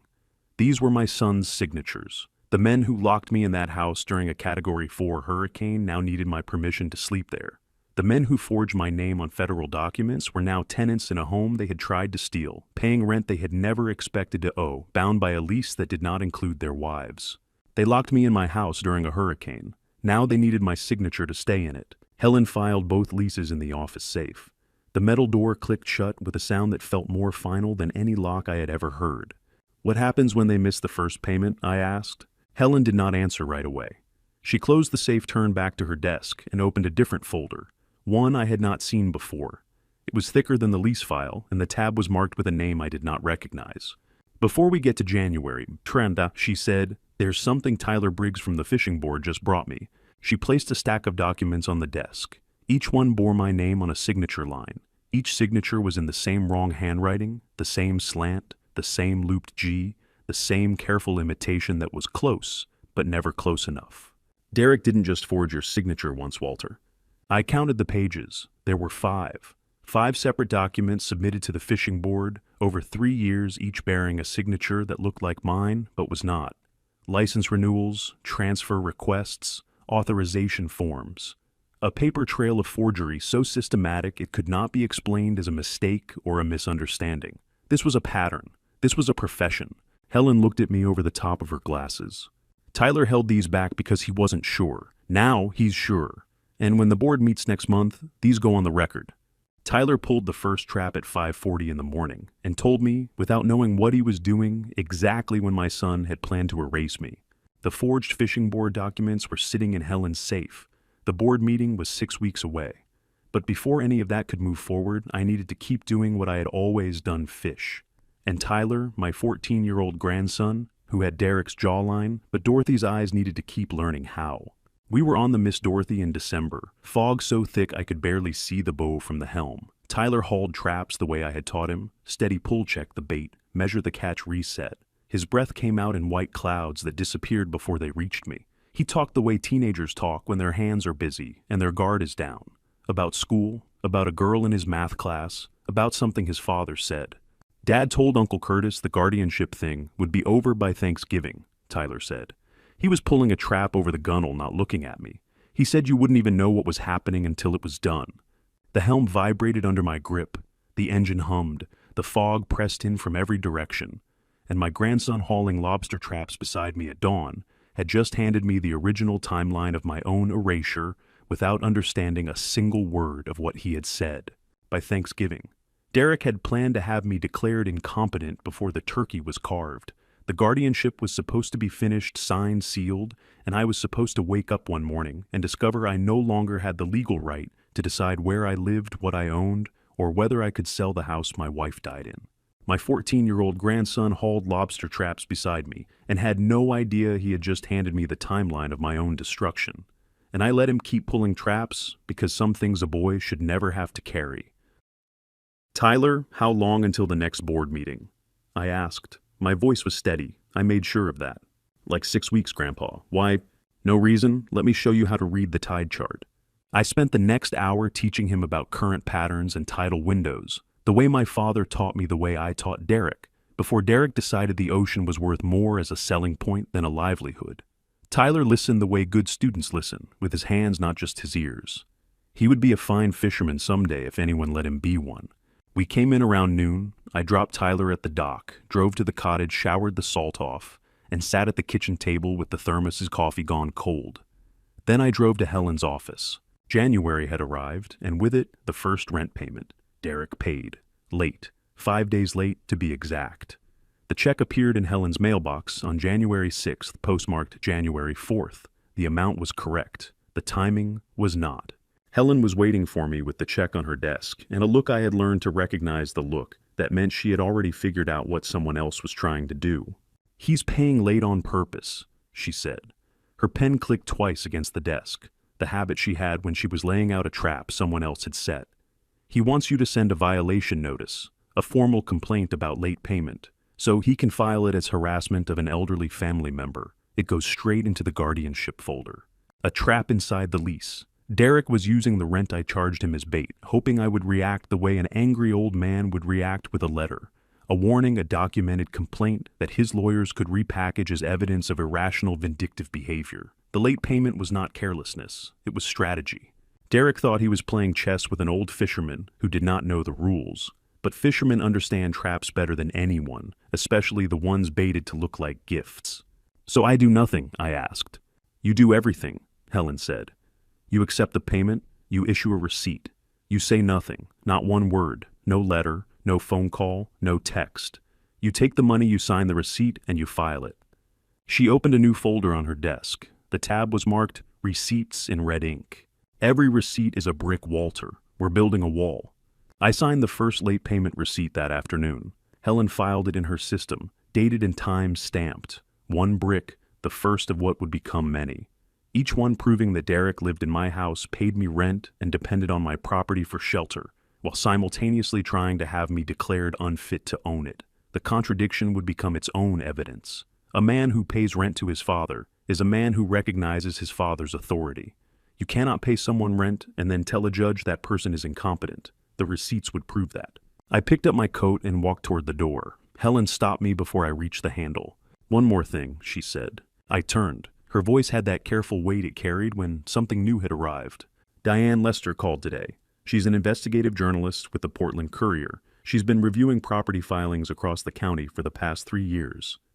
Helen paused. "Walter, this isn't the first family he's done this to." I stood in the doorway with my coat half on and the office door handle cold under my palm. The words settled into me, the way cold water settles into the hull of a boat with a crack in it, slowly and then all at once. Not the first family. My son had not just done this to me. He had done it before. To someone else's father. Someone else's house. Someone else's name on a signature line written by a hand that was not theirs. How many fathers had sat across from a stranger and learned their son was not who they raised 3, as it turned out. Just in this county alone. Diane Lester was 44 years old, an investigative journalist for the Portland Courier who had spent 8 months tracking coastal property fraud along the Maine shoreline. She needed one victim willing to go on record. She found me at the Harbor Cafe on a January morning when the windows were fogged from the cold and the breakfast crowd provided enough noise to cover a conversation no one else needed to hear. She placed a thick manila folder on the table between us. Colored tabs marked each section. She opened it to the first page and turned it so I could read. 3 other families in 5 years, Mr. Gaines, she said. Different LLC names, same playbook. Manage the property forge, the papers force the sale. Your son isn't an opportunist. He's a serial predator. And you're not the first family that trusted him. She walked me through them one at a time. The first was a widower in Camden 81, whose beachfront cottage was transferred to an LLC he never authorized. The second was a retired couple in Owl's Head, whose fishing permits were reassigned through paperwork they never saw. The third was a man in Thomaston 77, whose coastal lot was sold to a development company 6 months after his wife's funeral. 3 families, 3 different LLCs, 3 different filing addresses. But Diane had traced them all back to the same registered agent, the same law firm in Portland, and the same pattern of forged signatures on documents submitted, while the property owners were grieving aging or both. You raise a child, and you think you know every version of them. The boy who cried at thunderstorms, the teenager who lied about curfew, the man who shook your hand at his wedding and promised he would take care of things. But you never imagine the version that sits in an office forging your name onto documents while you sleep. You never picture the man who looks at other people's fathers and sees inventory. Diane's coffee went cold. So did mine. She let me read at my own pace. She did not rush. She did not push. She sat across from me with the patience of a woman who understood that what she was showing me was not just evidence. It was a mirror. "How did you find me?" I asked. "Public filings," she said. "The county assessor's office flagged your son's LLC activity because the same registered agent appeared on 4 separate property actions in 3 years. I started pulling threads. Your name came up last because your property hasn't transferred yet. The others already lost theirs. 3 fathers, 3 houses, 3 lives dismantled by a man I taught to tie his shoes and bait a hook and shake hands like he meant it. And not one of them had pressed charges. 3 families, 5 years. And not a single one of them had gone to the police because every single one of them was someone's father, and a father will swallow poison before he spits it at his own son in public." "Will you publish before the board meeting?" I asked.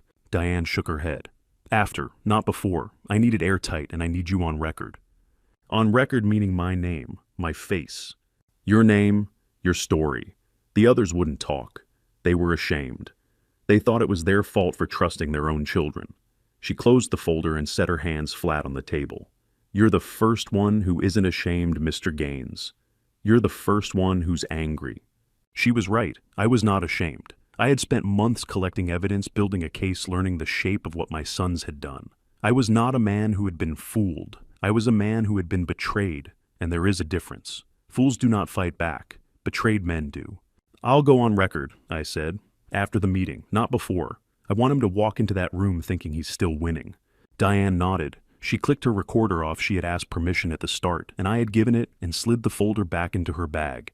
We shook hands. She left a 20 on the table for both coffees and walked out into the January cold. I sat there for another 10 minutes. The cafe filled and emptied around me. The fogged windows cleared as the morning warmed. I thought about the man in Camden, the couple in Owl's Head, the widower in Thomaston. I did not know their names. I did not need to. I knew their story. It was mine. I drove home to the cottage. Biscuit met me at the door, the way she always did, nose first, tail second. I hung my coat, put the kettle on, and turned toward the kitchen table. There was a package on it. No return address, just my name written in handwriting I did not recognize. The envelope was padded, the kind you buy at the post office for small items. It had been placed on the table, not mailed. Someone had come inside while I was at the cafe. I opened it. Inside was a USB drive, black, no label, and a single index card. The handwriting on the card was careful and even. Not Dorothy's, not Helen's, not Sadie's. "Curtis asked me to get this to you. It's every file from Derek's home office. Play track 7 first." I turned the card over. Nothing on the back. But I knew the handwriting now. I had seen it on church potluck sign-up sheets and tourism board correspondence and the Christmas cards that arrived every December, signed with both names even when only one hand had written them. The handwriting was Patty's. Patty Ballard Gaines, the woman who had given Curtis an ultimatum, the woman who had lobbied the pastor against me. The woman who had threatened to take her children and leave if Curtis did not sign with Derek. That woman had walked into my cottage, placed a USB drive on my table, and written a note telling me to play track 7 first. Something had broken in that house, and whatever broke had sent Patty to mine. Curtis stood on my porch at 11 o'clock at night, with no coat, no car running in the driveway, and the look of a man who had walked the whole way here in the dark. Patty's note was still on my kitchen table. The USB drive she delivered sat next to it. But now the man who had asked her to bring it was standing in front of me, hollow-faced, unshaved, smelling like cold air and sweat, and the kind of fear that lives in a body for months before it finds its way out. I opened the door. He walked in without a word. I poured 2 cups of coffee. He sat at the kitchen table and stared at his hands for a long time. I did not ask what happened. I waited, the way Dorothy would have. "I have recordings, Dad," Curtis said. His voice was flat emptied of everything except the words themselves. From every meeting they made me sit in, Derek, Renee, everything. I didn't know how to stop them. I kept thinking it would stop on its own. It never did. He reached into his jacket and placed a second USB drive on the table next to the one Patty had delivered. 14 files, he said. Every planning session, every phone call he was in the room for. He had recorded them on his phone and transferred them to the drive the night before. "Patty brought you the office files," he said. "These are the meetings, my recordings, my phone." My youngest son handed me a USB drive like it was a confession, and a surrender rolled into one, and I took it, because a father accepts what his children bring him, even when it is proof of everything he feared. "Does Patty know you're here?" I asked. He shook his head. "I'm not going to lie for them anymore, Dad," he said. He did not look up. He set it to the table, to his hands, to the coffee he was not drinking. I should have said something the night of the storm. I should have said something on the porch. I turned around in the doorway, and I wanted to tell you, and I couldn't. I remembered that moment, the doorway, his mouth opening and closing, the car engine waiting. "Go home," I said. "Act normal. I'll see you at the meeting." He looked at me for the first time since he sat down. His eyes were red. He nodded once. Then he walked out the door into the January cold without a coat, the way he had come. I picked up both drives and my car keys. Helen's office was dark when I pulled up, but the light came on before I reached the steps. She had been waiting. I do not know if she slept anymore. I do not know if I did. We sat at her desk with the laptop between us and played the first file, then the second, then all 14. Renee's voice came through the speakers, first tinny and precise, the way voices sound when they are recorded through a phone sitting in a jacket pocket across the room. She was talking about the guardianship filing. "The guardianship is the cleanest path," she said. "Once it's filed, he can't sell, can't transfer, can't do anything without our approval. The cleanest path." She said it the way someone describes a surgical procedure, clinical, efficient, already decided. My daughter-in-law was discussing the legal erasure of my autonomy, the way she discussed property listings. With strategy, with calm, without a single syllable that acknowledged I was a human being and not an asset to be managed. Track 4 was Derek's voice, calm and measured, explaining to Renee exactly how long it would take for the storm surge to reach the lower floor, and that by the time anyone checked on me, the paperwork would already be filed. He said it like a man reading a weather forecast. He said it like the rain was the point, and I was the inconvenience the rain would solve. Track 7 was Patty rehearsing what she would say to the pastor, word for word. She practiced the concerned voice. She practiced the hesitation. She ran through it twice, and on the second take, Derek told her to slow down on the part about threats because it would sound more believable. They directed her. They coached her. The church hallway performance was not spontaneous. It was scripted, rehearsed, and approved by the same people who locked me in a house during a hurricane. Helen played each file, labeled it, and placed it in a folder. She did not speak. She did not react. She listened the way lawyers listen when the evidence is doing all the work and commentary would only dilute it. By 1 in the morning, all 14 tracks were cataloged. Helen arranged them in presentation order, alongside every other piece: the receipts, the forged documents, the camera footage, the valuation report, the journalist's file. She placed them all in a single presentation folder, thick enough now to stand on its own edge. She closed the folder and looked at me across the desk. "This is everything," she said. "This is more than everything." The office was quiet. The heater hummed. Reheated coffee sat cold between us. Outside, the January dark pressed against the windows like a held breath. "What do you want to hit them with first?" she asked. I did not hesitate. "At the storm," I said. "Always the storm first." Because that is where it started, not with the forgeries or the LLCs or the guardianship filing. It started with a man locking his father in a house and driving away. Everything else was arithmetic. The storm was the act. The storm was the thing a room full of people would understand in their bones before the lawyer in them had time to look for loopholes. Helen nodded. She placed the storm file on top of the folder. "The board meeting is at 9 a.m., she said. "Derek doesn't know about any of this. Are you ready?" I stood up. My coat was still wet from the walk-in. My coffee was cold. Biscuit was waiting at the cottage. And tomorrow every truth I had been carrying for 4 months was going to walk into a room and sit down across from the man who thought he had buried them. "I've been ready since the water came through my front door," I said. The pastor was 3 sentences into his statement when I decided to let him finish because every word he read made the recording in my pocket more devastating. Pastor Glenn Whitfield stood at the podium in the Rockland County Planning Office like he was delivering a Sunday sermon to folding chairs and fluorescent lights. He spoke about Derek's character, his commitment to community development, a man who understood coastal property and wanted to honor his father's legacy.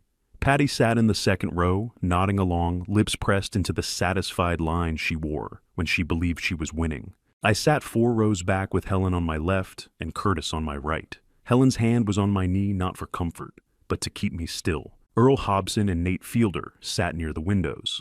Diane Lester had the front row with a legal pad balanced on her crossed legs. Commissioner Farley Knox presided from the center of the raised table, flanked by 4 board members.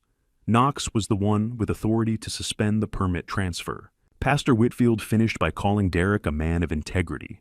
Polite applause. Patty turned and looked at me with something close to pity. Knox adjusted his microphone. "Thank you, Pastor. Anyone else on behalf of the applicant?" Silence. "Then we'll hear from the opposing party. Mr. Gaines, you have 15 minutes.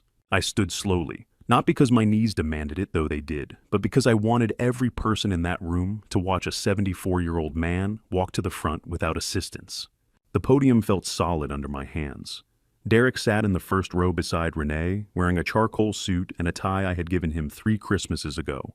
"Commissioner Knox, members of the board, my name is Walter Gaines. I have fished out of Broken Harbor for 51 years. The property at 14 Osprey Lane has been in my family since 1974. I am not here to talk about sentiment. I am here to talk about what my sons did to keep me from attending this meeting the first time it was scheduled." The room went heavy with quiet.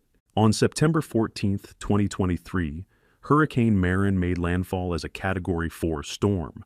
My sons Derek and Curtis Gaines visited my home the evening before and installed exterior padlocks on both doors. They boarded the windows from the outside. They left me locked inside a wood-frame house on a coastal bluff during the most powerful storm to hit this county in 40 years. Someone in the middle rows inhaled sharply. Pastor Whitfield just called Derek a man of integrity. I would like to play a recording the pastor did not know existed. I pulled the phone from my jacket. Helen had loaded the file that morning. The speaker was small, but the room was smaller, and when Derek's voice filled the space between the walls, there was nowhere for it to hide. 94 seconds. Derek instructing Curtis on which hardware to buy for the padlocks. Derek saying, and I will never forget the exact words, "The old man won't call anyone. He doesn't even know where his phone is." Derek laughing. When the recording ended, Pastor Whitfield had turned the color of old milk. He looked at Derek, then the floor, then the exit. He did not leave, but his hands gripped the armrest like a man who wanted to. "I have additional documentation." I opened the folder. A signed affidavit from Dr. Alma Cho confirming she treated me for hypothermia dehydration and a rotator cuff tear sustained breaking through my own kitchen wall to escape. Photographs of the padlock hardware still on my door, frames dated and notarized. Forensic analysis showing my signature on a $420,000 loan I never applied for, identified by 3 experts as a digital forgery. Witness statements from Earl Hobson and Nate Fielder, confirming Derek visited my property the night before the hurricane. Financial records showing loan proceeds deposited into an account controlled solely by Derek Gaines. I closed the folder. Knox leaned forward. His reading glasses caught the overhead light, and his eyes disappeared behind 2 white rectangles. Then he looked directly at Derek. "Mr. Gaines, Derek, would you like to respond?" Derek stood, buttoned his jacket, looked at the board members one at a time, searching for an ally, the way a drowning man searches for wood. The storm, Derek said, was not that bad. The silence that followed had teeth, Earl Hobson laughed one short bark he smothered with his hand. Nate shook his head. Diane Lester stopped writing and stared. Knox removed his glasses.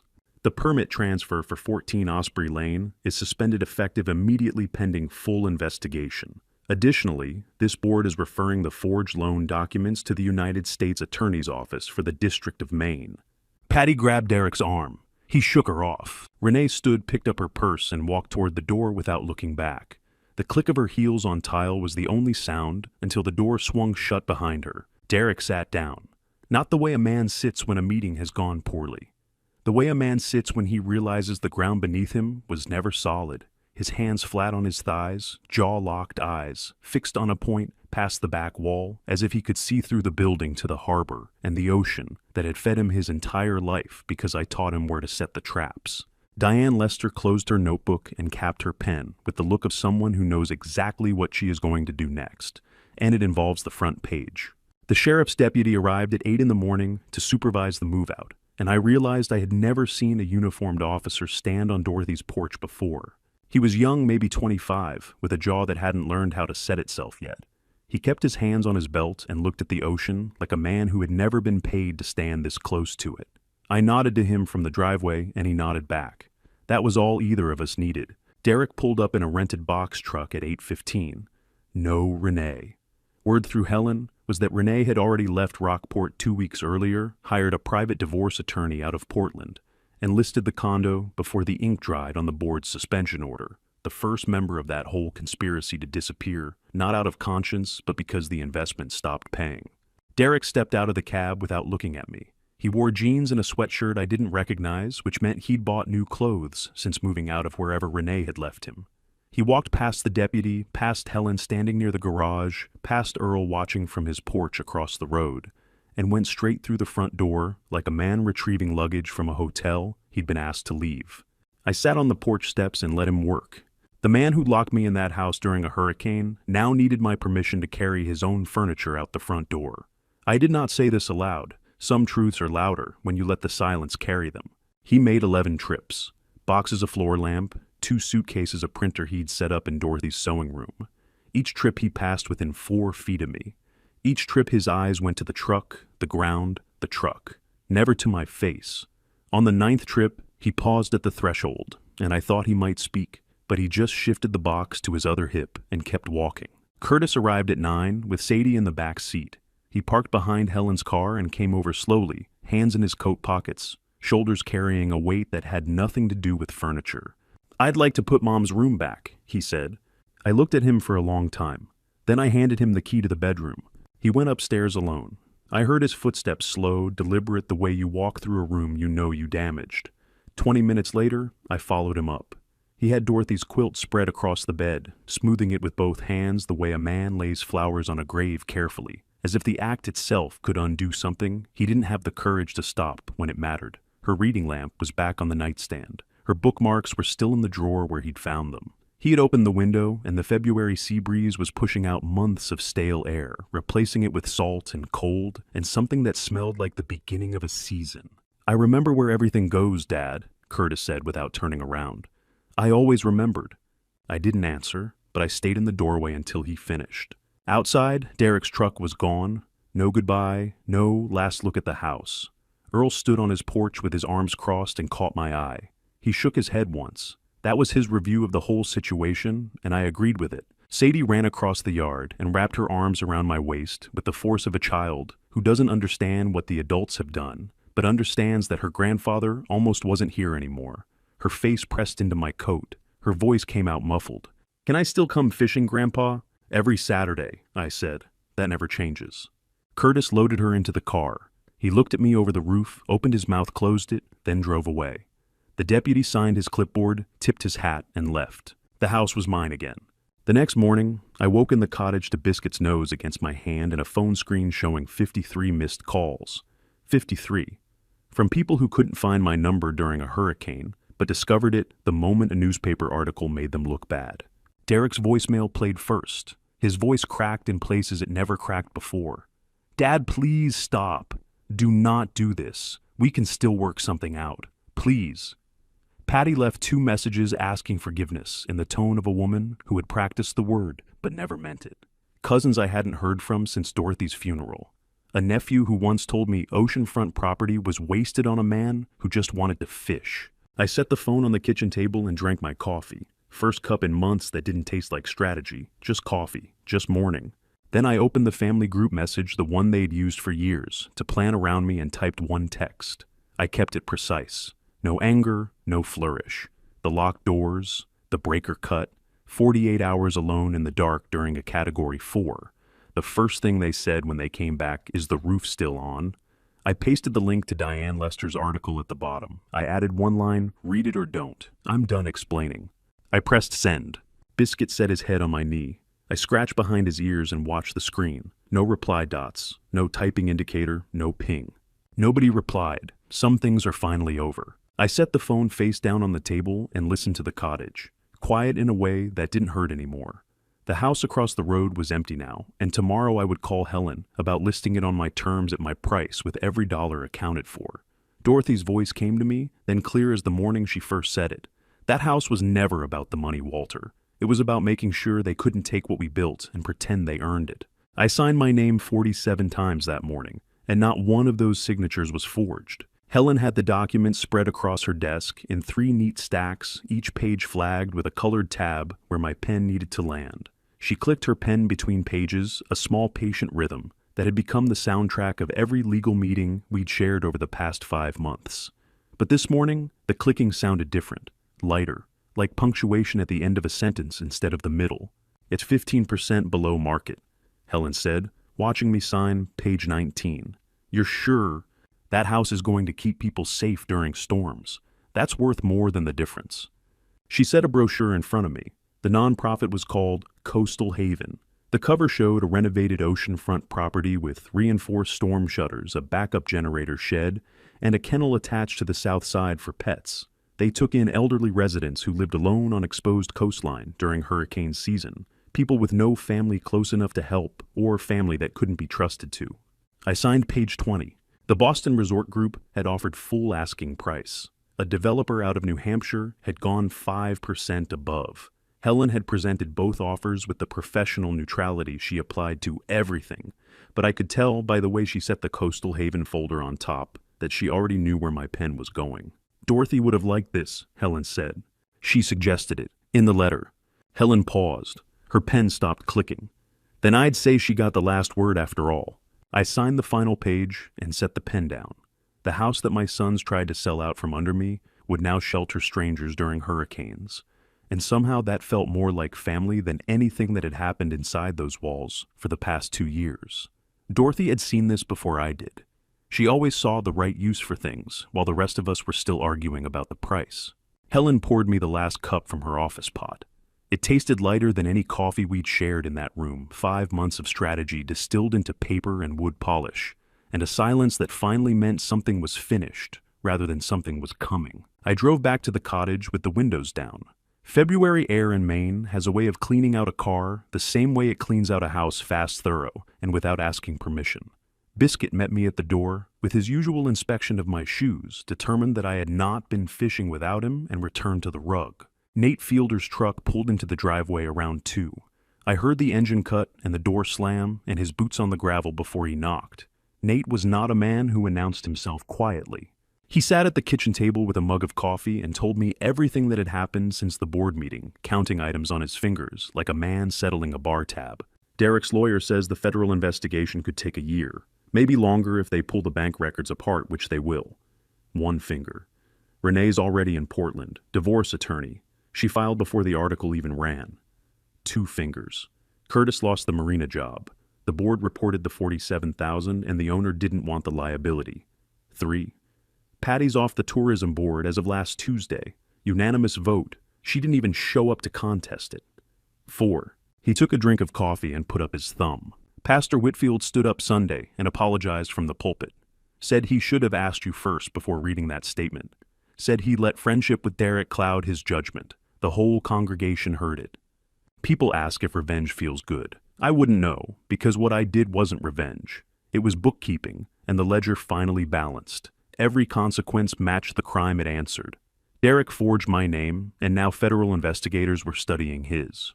Renee traded loyalty for equity, and the equity walked out the door. Curtis enabled the theft through a job that gave him access, and the job cut him loose. Patty used her public position to pressure the permit, and the public removed her from it. None of it was my doing past the moment I put the evidence on the table. The rest was gravity. Nate set his mug down and looked at me the way he looked at the water before deciding whether to pull his traps or wait another day. "So how do you feel, Walter?" Biscuit's breathing was steady on the rug. The cottage smelled like wood smoke and salt. Through the kitchen window, I could see the harbor and the masts rocking in the February chop, and the Miss Dorothy sitting at her mooring like she'd been waiting for months, which she had. Like, "I want to go fishing." Nate laughed. Not a big laugh. The kind that comes when something is exactly what you expected, and you're glad you were right. I walked him to the door and watched his truck disappear down the road. The cottage was quiet in the way I had learned to trust again. Not empty quiet, but finished quiet. Biscuit was asleep. The coffee had gone cold. On the kitchen counter next to the sale paperwork sat a sealed envelope Helen had slipped into the folder without mentioning it. I hadn't noticed it until now. Her handwriting across the front read, "Dorothy Gaines Education Trust, Final Structure." I picked it up. It was lighter than I expected for something that held the future in it.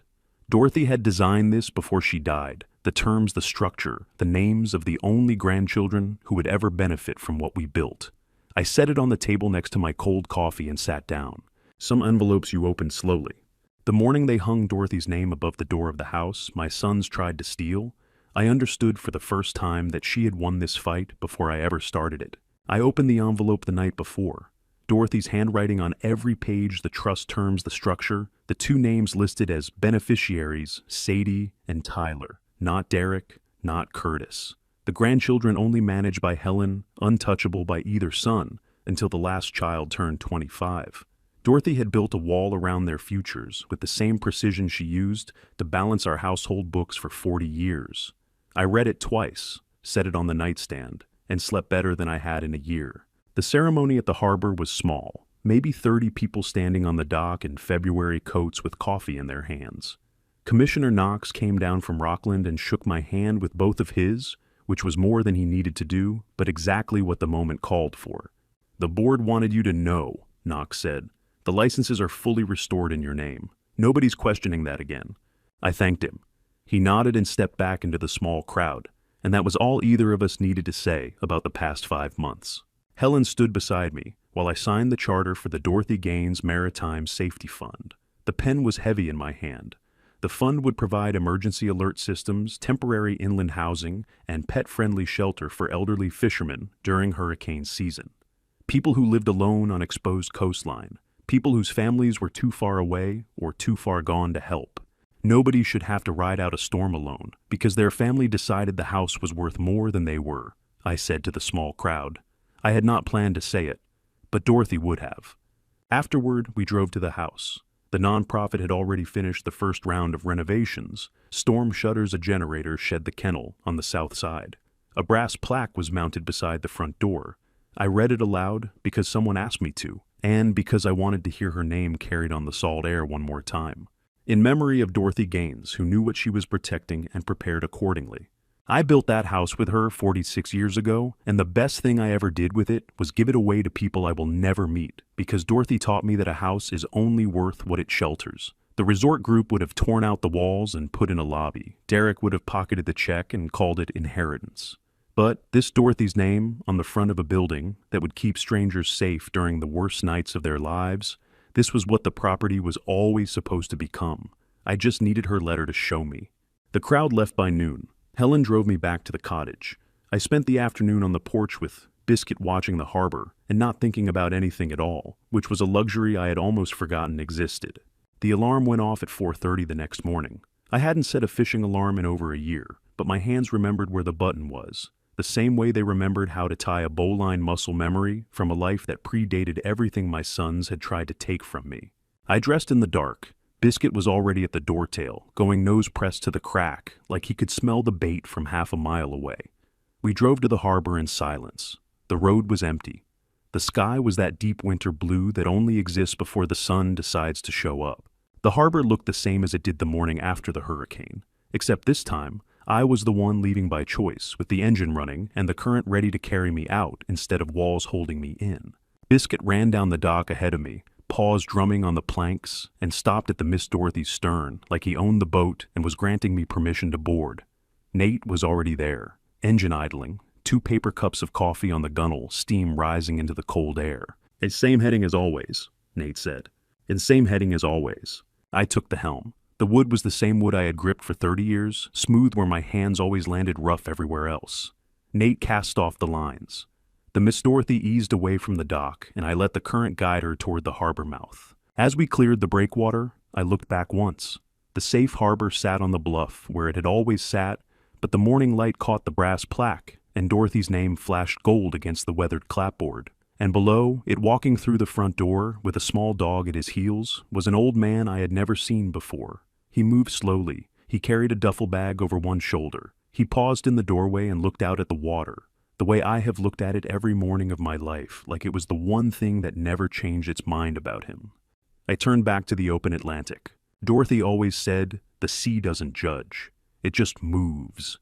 And after everything, the locked doors, the forged papers, the hurricane, the silence, the fight to keep what was mine, and give it to who deserved it, I was ready to move with it. The sun came up the way it always does out here, slow, honest, and without asking permission. I held my coffee. Biscuit sat at my feet. And the Miss Dorothy carried us forward the way she always had. And to you listening to my story, remember this. I spent 51 years building something real, a home, a family, a life on the water. And I nearly lost all of it because I trusted the wrong people with the right things. I assumed blood meant loyalty. I assumed love meant safety. Do not make my mistake. Pay attention to who asks about your property more than they ask about your health.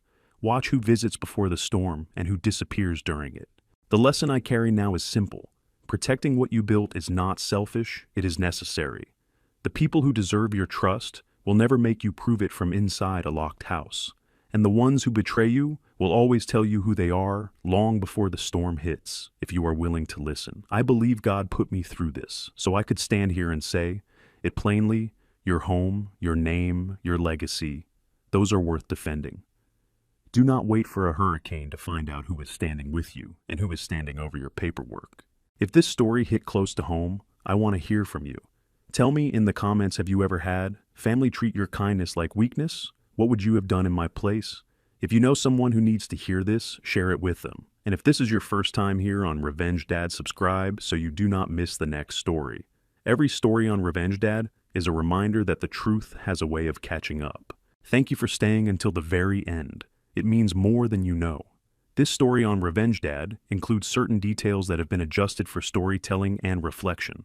Any resemblance to real individuals or events is coincidental.